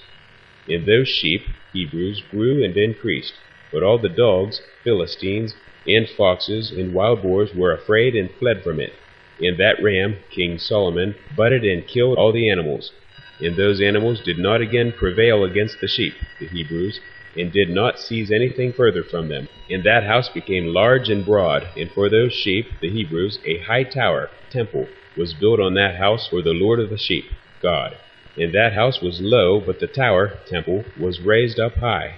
And the Lord of the sheep, God, stood on that tower, temple, and they spread a full table before him. And I saw those sheep, the Hebrews, again, how they went astray, and walked in many ways, and left that house of theirs. And the Lord of the sheep, God, called some of the sheep, the Hebrews, and sent them to the sheep, the prophets. But the sheep, the Hebrews, began to kill them. But one of them, Elijah, was saved, and was not killed. And it sprang away, and cried out against the sheep, the Hebrews. And they wished to kill it, but the Lord of the sheep, God, saved it from the hands of the sheep, the Hebrews, brought it up to me, and made it stay. And he sent many other sheep, prophets, to those sheep, Hebrews, to bear witness to them, and to lament over them. And after this I saw how, when they left the house of the Lord of the sheep, God, and his tower, temple, they went astray in everything, and their eyes were blinded. And I saw how the Lord of the sheep, God, did much slaughter among them in their pastures, until those sheep, the Hebrews, invited that slaughter, and betrayed his place. And he gave them into the hands of the lions, and the tigers, and the wolves, and the hyenas, and into the hands of the foxes, and to all the animals, nations. And those wild animals began to tear those sheep, the Hebrews, in pieces. And I saw how he left that house of theirs. The Levites took the ark, and their tower, the temple, and gave them all into the hands of the lions, Assyrians, so that they might tear them in pieces and devour them, and into the hands of all the animals, nations. And I began to cry out with all my power, to call the Lord of the sheep, God, and to represent to him concerning the sheep, the Hebrews, that all the wild animals were devouring them. But he remained still, although he saw, and he rejoiced that they were devoured, swallowed up and carried off. And he gave them into the hands of all the animals for food. And he called 70 shepherds, religious leaders, and cast off those sheep, so that they might pasture them. And he said to the shepherds and to their companions, Each one of you from now on is to pasture the sheep, the Hebrews, and to do whatever I command you. And I will hand them over to you, properly numbered, and I will tell you which of them are to be destroyed, and destroy them. And he handed those sheep, the Hebrews, over to them. And he called another and said to him, Observe and see everything that these shepherds do against these sheep, the Hebrews, for they will destroy from among them more than I have commanded them. And write down all the excess and destruction which is done by the shepherds, how many they destroy at my command, and how many they destroy at their own violation.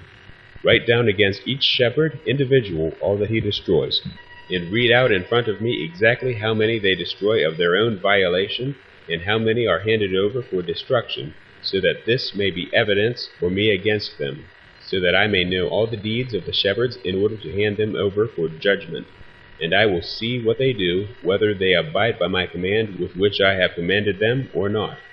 But they must not know this, and you must not show this to them, but only write down against each individual in his time all that the shepherds destroy, and bring it all up to me.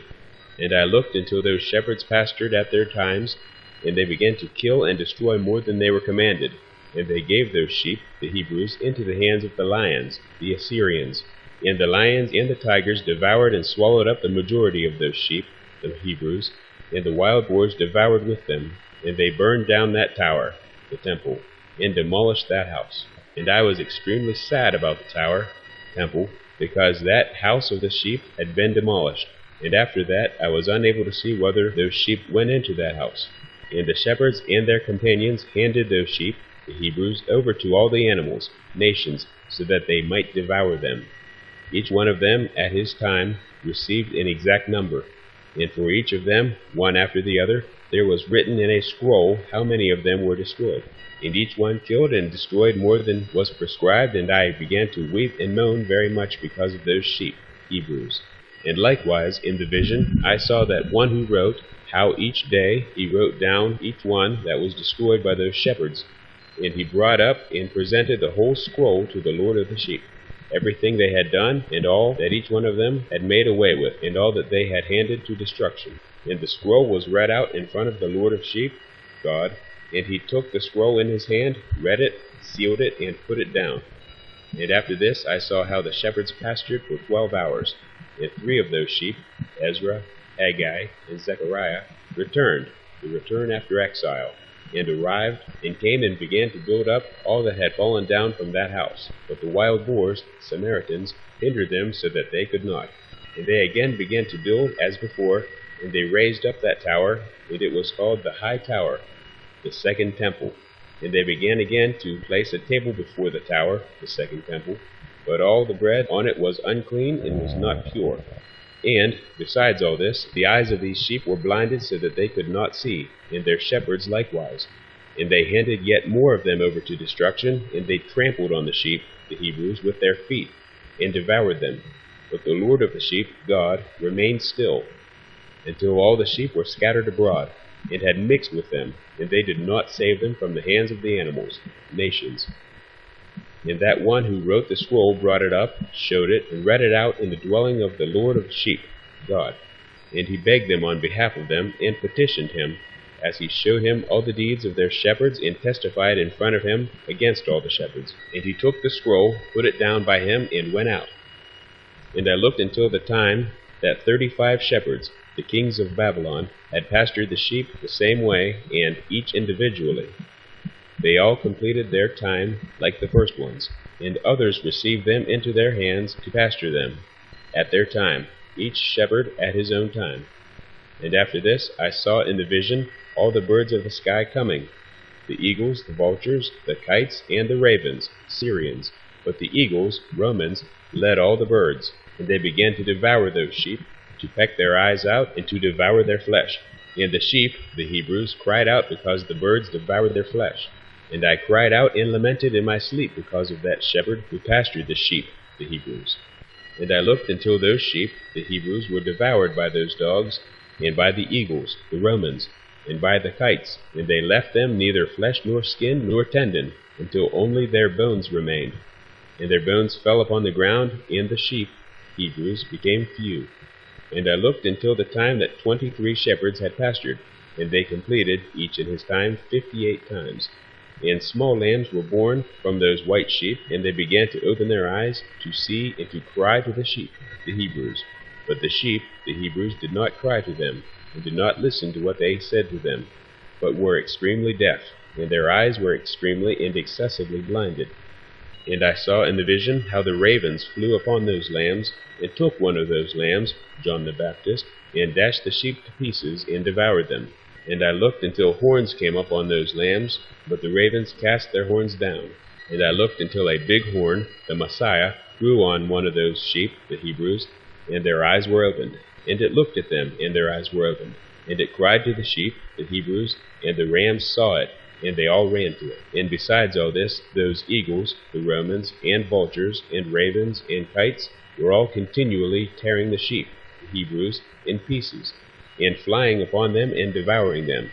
And the sheep, the Hebrews, were silent, but the rams lamented and cried out.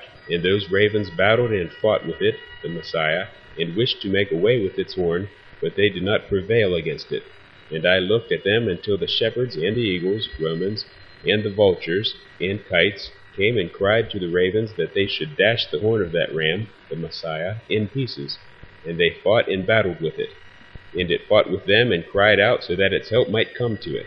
And I looked until that man, who wrote down the names of the shepherds and brought them up before the Lord of the sheep, God, came, and he helped the ram, the Messiah, and showed it everything. Its help was coming down. And I looked until the Lord of the sheep, God, came to them in anger, and all those who saw him fled, and they all fell into the shadow in front of him. All the eagles, Romans, and vultures, and ravens, and kites gathered together, and brought with them all the wild sheep. And they all came together and helped one another in order to dash the horn of that ram, the Messiah, in pieces. And I looked at that man who wrote the scroll at the command of the Lord, until he opened that scroll of the destruction that those last 12 shepherds had made, the Christian era, and he showed in front of the Lord of the sheep, God, that they had destroyed even more than those before them had. And I looked until the Lord of the sheep, God, came to them, and took the staff of his anger, and struck the earth, the return of the Messiah. And the earth was split, and all the animals and the birds of the sky fell from those sheep, and sank into the earth, and it closed over them. And I looked until a big sword was given to the sheep, the Hebrews, and the sheep, the Hebrews, went out against all the wild animals to kill them, and all the animals and birds of the sky fled before them. And I looked until a throne was set up in a pleasant land, and the Lord of the sheep, God, sat on it. And they took all the sealed scrolls, and opened the scrolls in front of the Lord of the sheep, God. And the Lord called those men, the 7 first white ones, and commanded them to bring in front of him the first star, Azazel, which went before those stars, whose private parts were like horses, and they brought them all in front of him. And he said to that man who wrote in front of him, who was one of the 7 white ones, he said to him, Take those 70 shepherds, to whom I handed over the sheep, and who, on their own authority, took and killed more than I commanded them. And I saw them all bound, and they all stood in front of him. And the judgment was held, first on the stars, the watchers, and they were judged and found guilty, and they went to the place of damnation, and were thrown into a deep place full of burning fire, and full of pillars of fire. And those 70 shepherds were judged and found guilty, and they also were thrown into that abyss of fire. And I saw at that time how a similar abyss was opened in the middle of the earth, which was full of fire, and they brought those blind sheep, and they were all judged and found guilty, and thrown into that abyss of fire, and they burned. And that abyss was on the south of that house. And I saw those sheep burning, and their bones were burning. And I stood up to look until he folded up that old house, the earth, and they removed all the pillars, and all the beams and ornament of that house, the earth. And they removed it, and put it in a place to the south. And I looked until the Lord of the sheep, God, brought a new house, larger and higher than the first one, the new Jerusalem, and he set it up on the site of the first one that had been folded up. And all its pillars were new, and its ornaments were new and larger than that of the first one, the old one that had been removed. And the Lord of the sheep, God, was in the middle of it. And I saw all the sheep that were left, and all the animals of the earth, and all the birds of the sky falling down and worshipping those sheep, and begging them and obeying them in every command.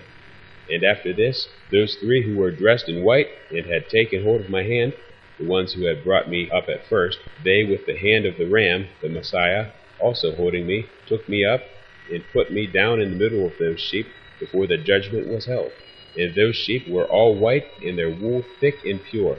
And all those which had been destroyed and scattered, and all the wild animals, and all the birds of the sky, gathered together in that house. And the Lord of the sheep, God, rejoiced very much because they were all good, and had returned to his house. And I looked until they had laid down that sword which had been given to the sheep, and they brought it back into its house, and it was sealed in front of the Lord. And all the sheep were enclosed in that house, but it did not hold them. And the eyes of all of them were opened, and they saw well, and there was not one among them that did not see. And I saw that the house was large, broad, and exceptionally full. And I saw how a white foal was born, and its horns were big, and all the wild animals and all the birds of the sky were afraid of it, and begged it continually. And I looked until all their species were transformed, and they all became white fools. And the first among them was a wild ox. And that wild ox was a large animal, and had big black horns on its head. And the Lord of the sheep, God, rejoiced over them, and over all the bulls. And I was asleep in the middle of them, and I woke up and saw everything. And this is the vision which I saw while I was asleep. And I woke up, blessed the Lord of righteousness, and ascribed glory to him. But after this I wept bitterly, and my tears did not stop until I could no longer endure it. When I looked, they ran down because of what I saw, for everything will come to pass and be fulfilled. And all the deeds of men, in their order, were shown to me. That night I remembered my first dream, and because of it I wept, and was disturbed, because I had seen that vision. 19. Prophecy of the 10 Weeks. Now, my son Methuselah, call all your brothers to me, and gather to me all the children of your mother. For a voice calls me, and a spirit has been poured over me, so that I may show you everything that will come upon you forever. Then Methuselah went and called his brothers to him, and gathered his relatives. And he spoke about righteousness to all his sons, and said, Hear, my children, all the words of your father, and listen properly to the voice of my mouth. For I will testify and speak to you, my beloved. Love uprightness and walk in it. Do not draw near to uprightness with a deceitful heart, and do not associate with those of a deceitful heart. But walk in righteousness, my children, and it will lead you in the good path, and righteousness will be your companion. For I know that the state of wrongdoing will continue on earth, and a great punishment will be carried out on the earth, and an end will be made of all iniquity. It will be cut off at its roots, and its whole territory will pass away. Iniquity will again be complete on the earth, and all the deeds of iniquity and the deeds of oppression and wickedness will prevail for a second time. Written by Enoch the scribe, this complete wisdom and teaching praised by all men and a judge of the whole earth, and for all my sons who dwell on earth, and for the future generations who will practice justice and peace. Don't let your spirit be saddened by the times, for the Holy and Great One has appointed days for all things. And the righteous man will rise and will walk in the path of righteousness, and all his paths and his journeys will be in eternal goodness and mercy. He will show mercy to the righteous man, and to him give eternal uprightness, and to him give power. He will live in goodness and righteousness, and will walk in eternal light. Then sin will be destroyed in darkness forever, and from that day will never be seen again. And after that Enoch began to speak from the scrolls. Enoch said, Concerning the sons of righteousness, and concerning the elect of the world, and concerning the plant of righteousness and uprightness, I will speak these things to you, and make them known to you, my children. I, Enoch, according to that which appeared to me in the heavenly vision, and that which I know from the words of the holy angels, and understanding from the tablets of heaven. Then Enoch began to speak from the scrolls, and said, I was born the 7th, in the 1st week, while justice and righteousness still lasted. But after me, in the 2nd week, great injustice will arise, and deceit will have sprung up. And in it there will be the first end, and in it a man will be saved. After it has ended, iniquity will grow, and he will make a law for the sinners. Then after that, in the 3rd week, at its end, a man will be chosen as the plant of righteous judgment, and after him will come the plant of righteousness forever. And after that, in the 4th week, at its end, visions of the righteous and holy will be seen, and a law for all generations, and an enclosure will be made for them. And after that, in the 5th week, at its end, a house of glory and sovereignty will be built forever. And after that, in the 6th week, all those who live in it will be blinded, and the hearts of them, lacking wisdom, will sink into ungodliness. And in it a man will ascend, and at its end the house of sovereignty will be burned with fire, and in it the whole race of the elect root will be scattered. And after that, in the 7th week, a rebellious generation will rise, and its deeds will be many, but its deeds will be rebellious. And at its end, the elect righteous from the eternal plant of righteousness will be chosen, to whom will be given 7 portions of teaching concerning his whole creation. But when iniquity, sin, blasphemy, wrong, and all kinds of evil deeds increase, and when rebelliousness, wickedness, and uncleanness increase, a great punishment will come from heaven upon all these. And the Holy Lord will come in anger and in wrath to execute judgment on the earth. In those days wrongdoing will be cut off at its roots, and the roots of iniquity, together with deceit, will be destroyed from under heaven. And all the idols of the nations will be given up.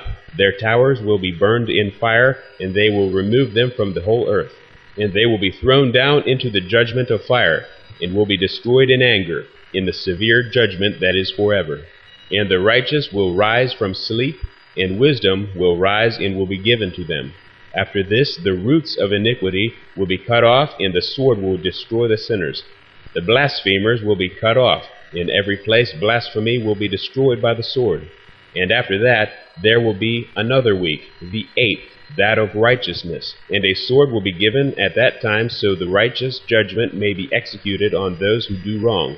And the sinners will be handed over into the hands of the righteous. And at its end they will acquire houses because of their righteousness, and a house will be built for the great King in glory forever. And after that, in the 9th week, the righteous judgment will be revealed to the whole world, and all the deeds of the ungodly will vanish from the whole earth. And the world will be written down for destruction, and all men will look to the path of uprightness. Then, after that, in the 10th week, in the 7th part, there will be an eternal judgment that will be executed on the watchers in the great eternal heaven that will spring from the midst of the angels. The first heaven will vanish and pass away, and a new heaven will appear, and all the powers of heaven will shine forever, with 7 times the light. After this, there will be many weeks without number, forever in goodness and in righteousness. And from then on, sin will never again be mentioned. And now I tell you, my children, and show you the path of righteousness, and the path of wrongdoing. And I will show you again, so that you may know what is to come. Now listen, my children, walk in the paths of righteousness, and do not walk in the paths of wrongdoing, for all those who walk in the path of iniquity will be destroyed forever. For is there any man who can hear the voice of the Holy One and not be disturbed? And who is there who can think his thoughts? And who is there who can look at all the works of heaven?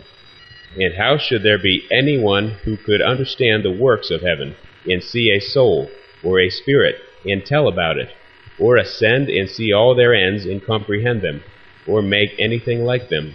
And is there any man who could know the length and width of the earth? And to who has all its measurements been shown? Or is there any man who could know the length of heaven, and what is its height, and on what is it fixed?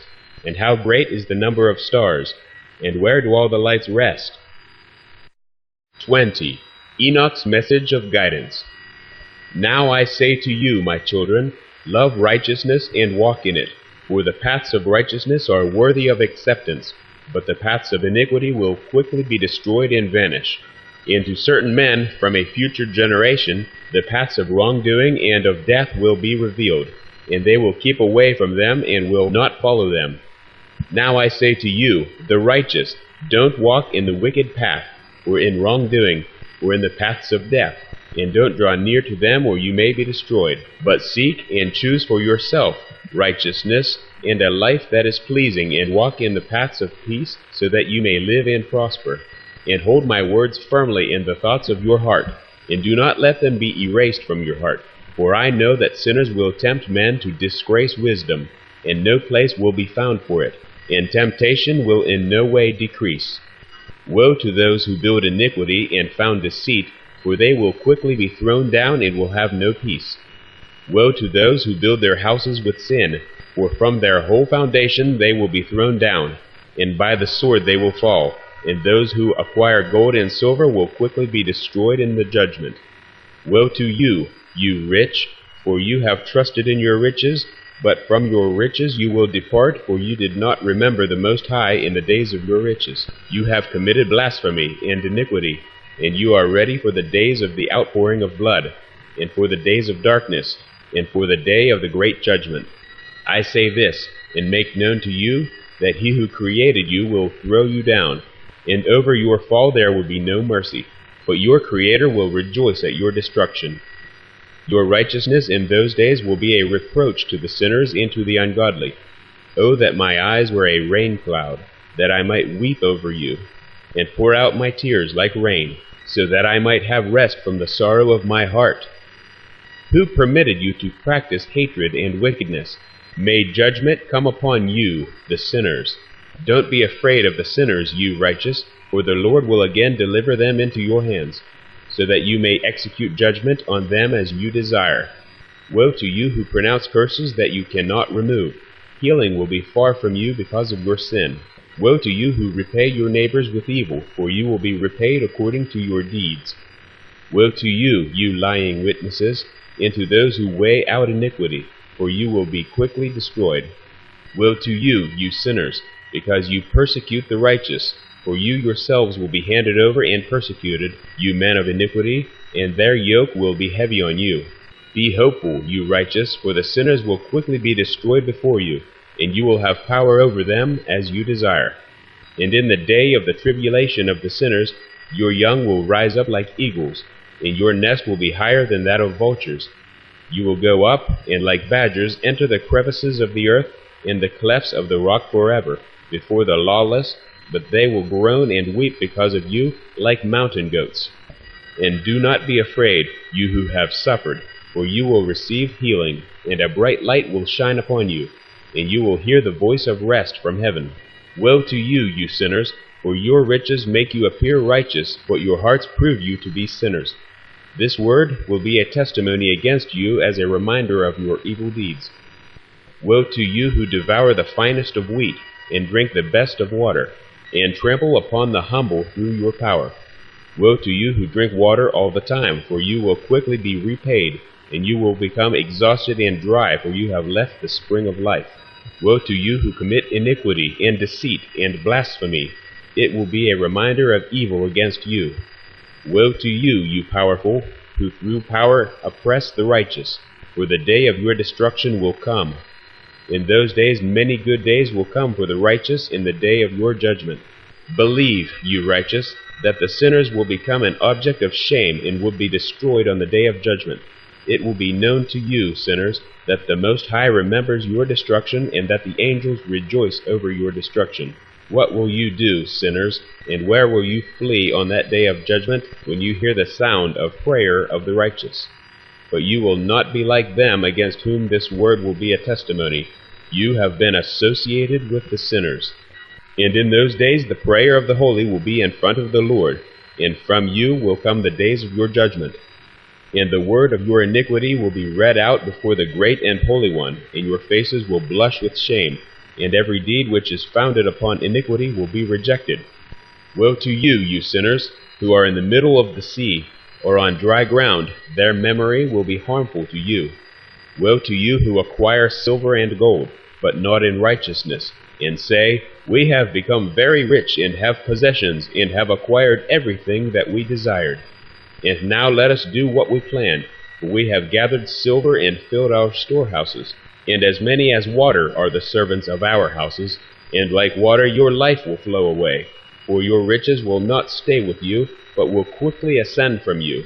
For you acquired everything in iniquity, and you will be given over to great condemnation.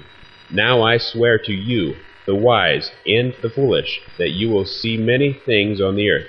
For you men will put more adornments on yourselves than women, and more colored garments than a girl, clothed in sovereignty, and in majesty, and in power, and silver, and gold, and purple, and honors, and food will be poured out like water.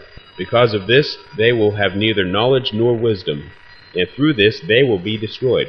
together with their possessions, and with all their glory and their honor. In shame and in slaughter and in great poverty their spirits will be thrown into the fiery furnace. I swear to you, you sinners, that as a mountain has not and will not become a slave, nor a hill a woman's maid, no sin was sent on earth, but man of himself created it, and those who commit it will be subject to a great curse. And barrenness has not been given to a woman, but because of the deeds of her hands she dies without children. I swear to you, you sinners, by the Holy and Great One, that all your evil deeds are revealed in heaven, and that your wrongdoing is never covered or hidden. And don't think in your spirit, nor say in your heart that you don't know, or don't see. Every sin is written down every day in heaven in front of the Most High. From now on you know that all your wrongdoing that you do will be written down every day, until the day of your judgment. Woe to you, you fools, for you will be destroyed through your foolishness. And you don't listen to the wise, and good will not come upon you. And now know that you are ready for the day of destruction. And don't hope that you will live, you sinners. Rather, you will go and die, for you know no ransom. You are ready for the day of the great judgment, and for the day of tribulation, and great shame for your spirits. Woe to you, you stubborn of heart, who do evil and eat blood. From where do you have good things to eat, and drink, and to be satisfied? From all the good things which our Lord the Most High has placed in abundance on the earth. Therefore you will have no peace. Woe to you who love deeds of iniquity. Why do you hope for good for yourselves? Know that you will be given into the hands of the righteous, and they will cut your throats and kill you, and will not have mercy on you. Woe to you who rejoice in the torments of the righteous, for graves will not be dug for you. Woe to you who declare the words of the righteous empty, for you will have no hope of life. Woe to you who write lying words, and the words of the ungodly, for they write their lies so that men may hear and continue their foolishness. And they will not have peace, but will die a sudden death. Woe to you who do ungodly deeds, and praise and honor lying words. You will be destroyed and not have a good life. Woe to you who alter the words of truth, and distort the eternal law, and count themselves as being without sin. They will be trampled underfoot on the ground. In those days make ready, you righteous, to raise your prayers as a reminder, and lay them as a testimony before the angels, that they may lay the sins of the sinners before the Most High as a reminder. In those days the nations will be thrown into confusion, and the races of the nations will rise on the day of destruction. And in those days the women will become pregnant and abort their babies, and cast them out from their midst, so that their children will perish through them. Yes, they will abandon their children that are still sucklings, and not return to them, and will not have mercy on their beloved ones. And again I swear to you, the sinners, that sin is ready for the day of unceasing bloodshed. And they worship stone, and some carve images of gold and silver, and some of wood and clay. And some, with no knowledge, worship unclean spirits and demons, and even the temples themselves. But no help will be obtained from them, and they will sink into ungodliness because of the foolishness of their hearts. And their eyes will be blinded through the fear of their hearts, and through the vision of their ambitions. Through these they will become ungodly and fearful, for they do all their deeds with lies, and worship stones, and they will be destroyed at the same moment. In those days blessed are those who accept the words of wisdom, and understand them, and follow the paths of the Most High, and walk in the path of righteousness, and don't act wickedly with the ungodly, for the righteous will be saved. Woe to you who extend evil to your neighbors, for you will be killed in Sheol. Woe to you who lay foundations of sin and deceit, and who cause bitterness on the earth, for because of this an end will be made of them.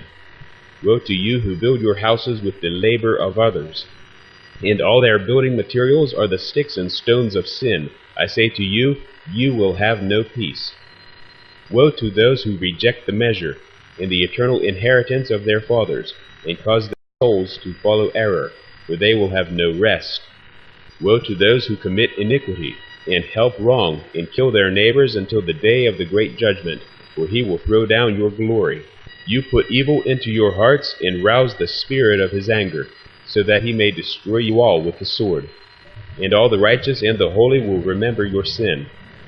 And in those days, and in one place, fathers and sons will strike one another, and brothers will together fall in death, until their blood flows as if it were a stream.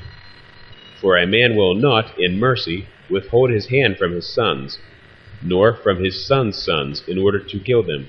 And the sinner will not withhold his hand from his honored brother. From dawn until the sun sets, they will kill one another.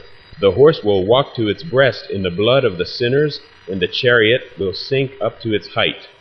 And in those days the angels will come down into the hidden places, and gather together in one place all those who have helped sin.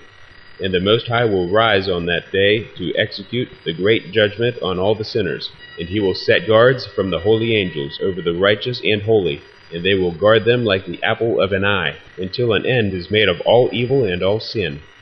And even if the righteous sleep a long sleep, they have nothing to fear.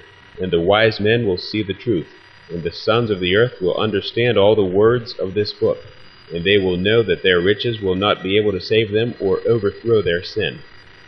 Woe to you, you sinners, when you afflict the righteous on the day of severe trouble, and burn them with fire, you will be repaid according to your deeds. Woe to you, you perverse of heart, who watch to devise evil. Fear will come upon you, and there is no one who will help you. Woe to you, you sinners, for an account of the words of your mouth, and for an account of the deeds of your hands, that you have wickedly done, you will burn in blazing flames of fire. And now know that the angels will inquire in heaven into your deeds, from the sun, and the moon, and the stars, into your sins. For on earth you execute judgment on the righteous, and all the clouds, and mist, and dew, and rain will testify against you, for they will be withheld from you, so that they don't fall on you, and they will think about your sins. And now give gifts to the rain, so that it may not be withheld from falling on you, and so that the dew, if it has accepted gold and silver from you, may fall. When the ice and snow with their cold, and all the snow winds with their torment fall on you, in those days you will not be able to stand before them. Consider heaven, all you sons of heaven, and all the words of the Most High, and fear him, and never do evil in front of him. If he closes the windows of heaven and withholds the rain and the dew, so that it does not fall on the earth because of you, what will you do? And if he sends his anger upon you, and upon all your deeds, will you not petition him? For you speak proud and harsh words against his righteousness, and you will have no peace. And do you not see the captains of the ships, how their ships are tossed by the waves and rocked by the winds and are troubled? And because of this they are afraid, for all their good possessions go out in the sea with them. And they think nothing good in their hearts, only that the sea will swallow them up, and that they will be destroyed in it. Is not all the sea, and all its water, and all its movements the work of the Most High? And did he not seal its entire doings, and bind it all with sand? And at his rebuke it dries up and becomes afraid, and all its fish die and everything in it. But you sinners who are on the earth don't fear him. Did he not make heaven, earth, and everything that is in them? And who gave knowledge and wisdom to all things that move on the ground and in the sea? And do those captains of the ship not fear the sea? Yet you sinners do not fear the Most High.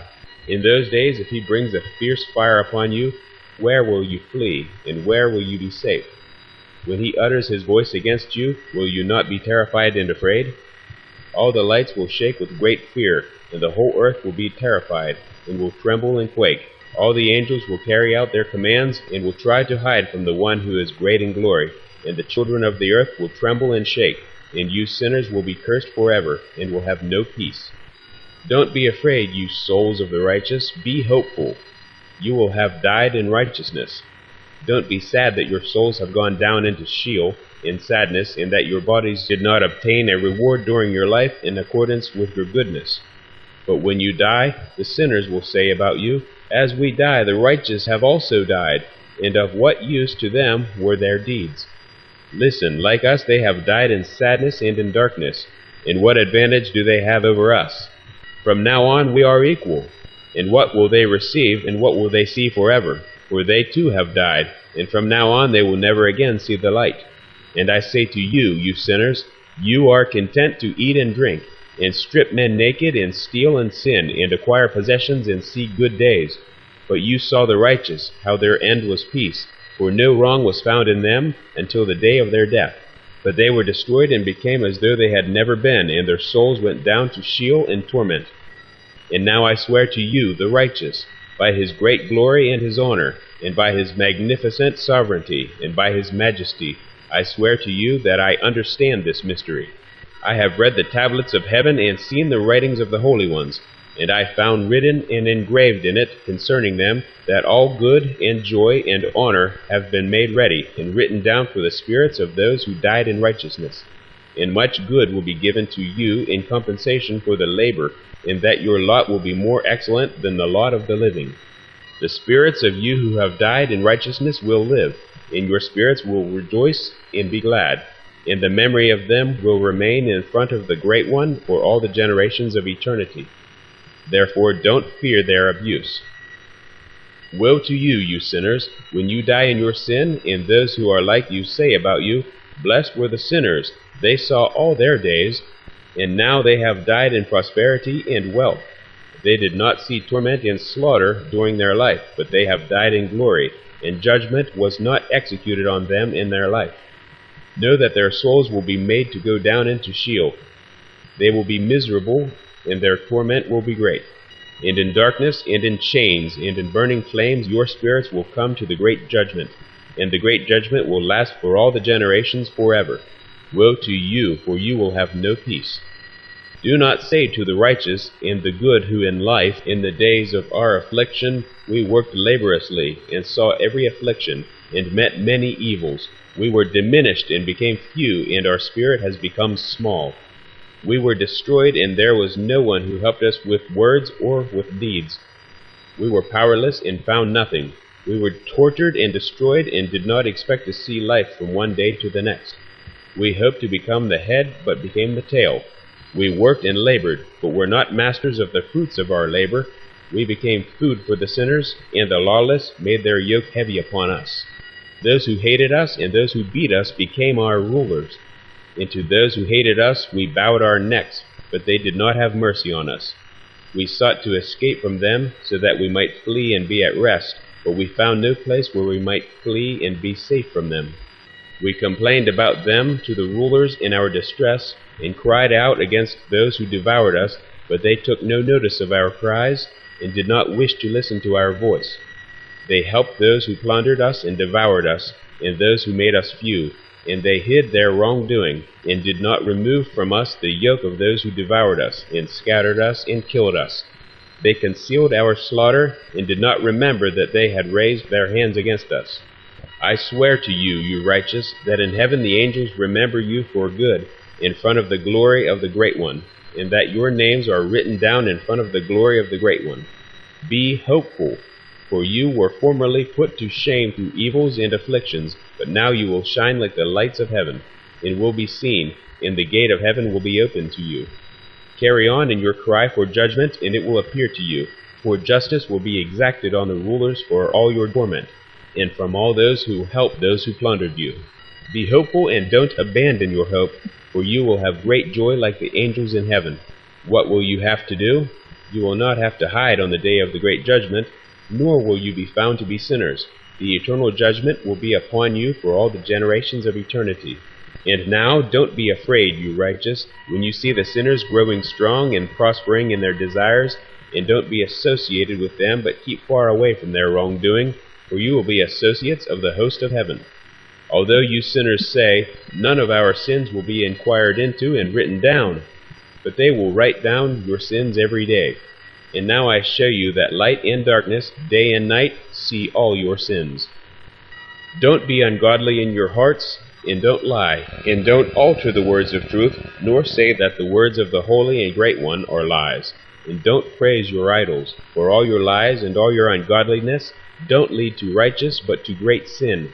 And now I know this mystery, that many sinners will alter and distort the words of truth, and speak evil words, and lie, and concoct great fabrications, and write books in their own words.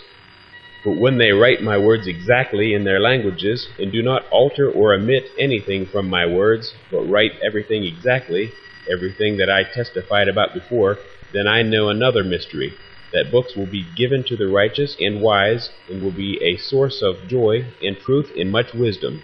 And books will be given to them, and they will believe in them and rejoice over them. and all the righteous who have learned from them all the ways of truth will be glad. And in those days, says the Lord, they will call and testify to the sons of the earth about the wisdom in them. Show it to them, for you are their leaders, and the rewards will be all over the earth. For my son and I will join ourselves with them forever, in the paths of the uprightness during their lives, and you will have peace. Rejoice, you sons of uprightness. Amen. 21. Enoch's concluding words. Another scroll which Enoch wrote for his son Methuselah, and for those who come after him and keep the law in the last days. You who have observed and are waiting in these days, until an end is made of those who do evil, and an end is made of the power of the wrongdoers. Do indeed wait until sin passes away, for their names will be erased from the scrolls of the holy ones, and their offspring will be destroyed forever. Their spirits will be killed, and they will cry out and moan in a chaotic desert place, and will burn in fire, for there is no earth there. And there I saw something like a cloud, which could not be discerned, for because of its depth I was not able to look into it. In the flames of a fire I saw, burning brightly, and things like bright mountains revolved and shook from side to side. And I asked one of the holy angels who were with me, and I said to him, What is this bright place? For there is no sky, but only flames of a burning fire, and the sounds of crying, and weeping, and moaning, and severe pain. And he said to me, This place which you see, here the spirits of the sinners will be thrown, and of the blasphemers, and of those who do evil, and of those who alter everything that the Lord has spoken through the mouths of the prophets about the things that will be done. For there are scrolls and records about them in heaven above, so that the angels may read them and know what is about to come upon the sinners, and upon the spirits of the humble, and of those who afflicted their bodies and were compensated by God, and of those who were abused by evil men, those who loved God and did not love gold or silver or any possessions, but gave up their bodies to torment, those who, from the moment they existed, did not desire earthly food, but counted themselves as a breath which passes away, and lived accordingly. And the Lord tested them much, and their spirits were found pure, so that they might bless his name. I have recounted all their blessings in the scroll, and he has assigned them their reward. For they were found to be such that they loved heaven more than their life in the world, and although they were trampled underfoot by evil men, and had to listen to reviling and reproach from them, and were abused, they blessed the Lord. And the Lord said, Now I will call the spirits of the good, who are of the generation of light, and I will transform those who were born in darkness, who in the flesh were not compensated with honor as was fitting to their faith. And I will bring those who love my holy name out of the shining light, and I will set each one on the throne of his honor. And they will shine for times without number. For righteous is the judgment of God, for he will keep faith with the faithful in the dwelling of upright paths. And they will see those who were born in darkness thrown into the darkness, while the righteous shine. And the sinners will cry out as they see them shining, but they themselves will go where the days and times have been written down for them. Amen.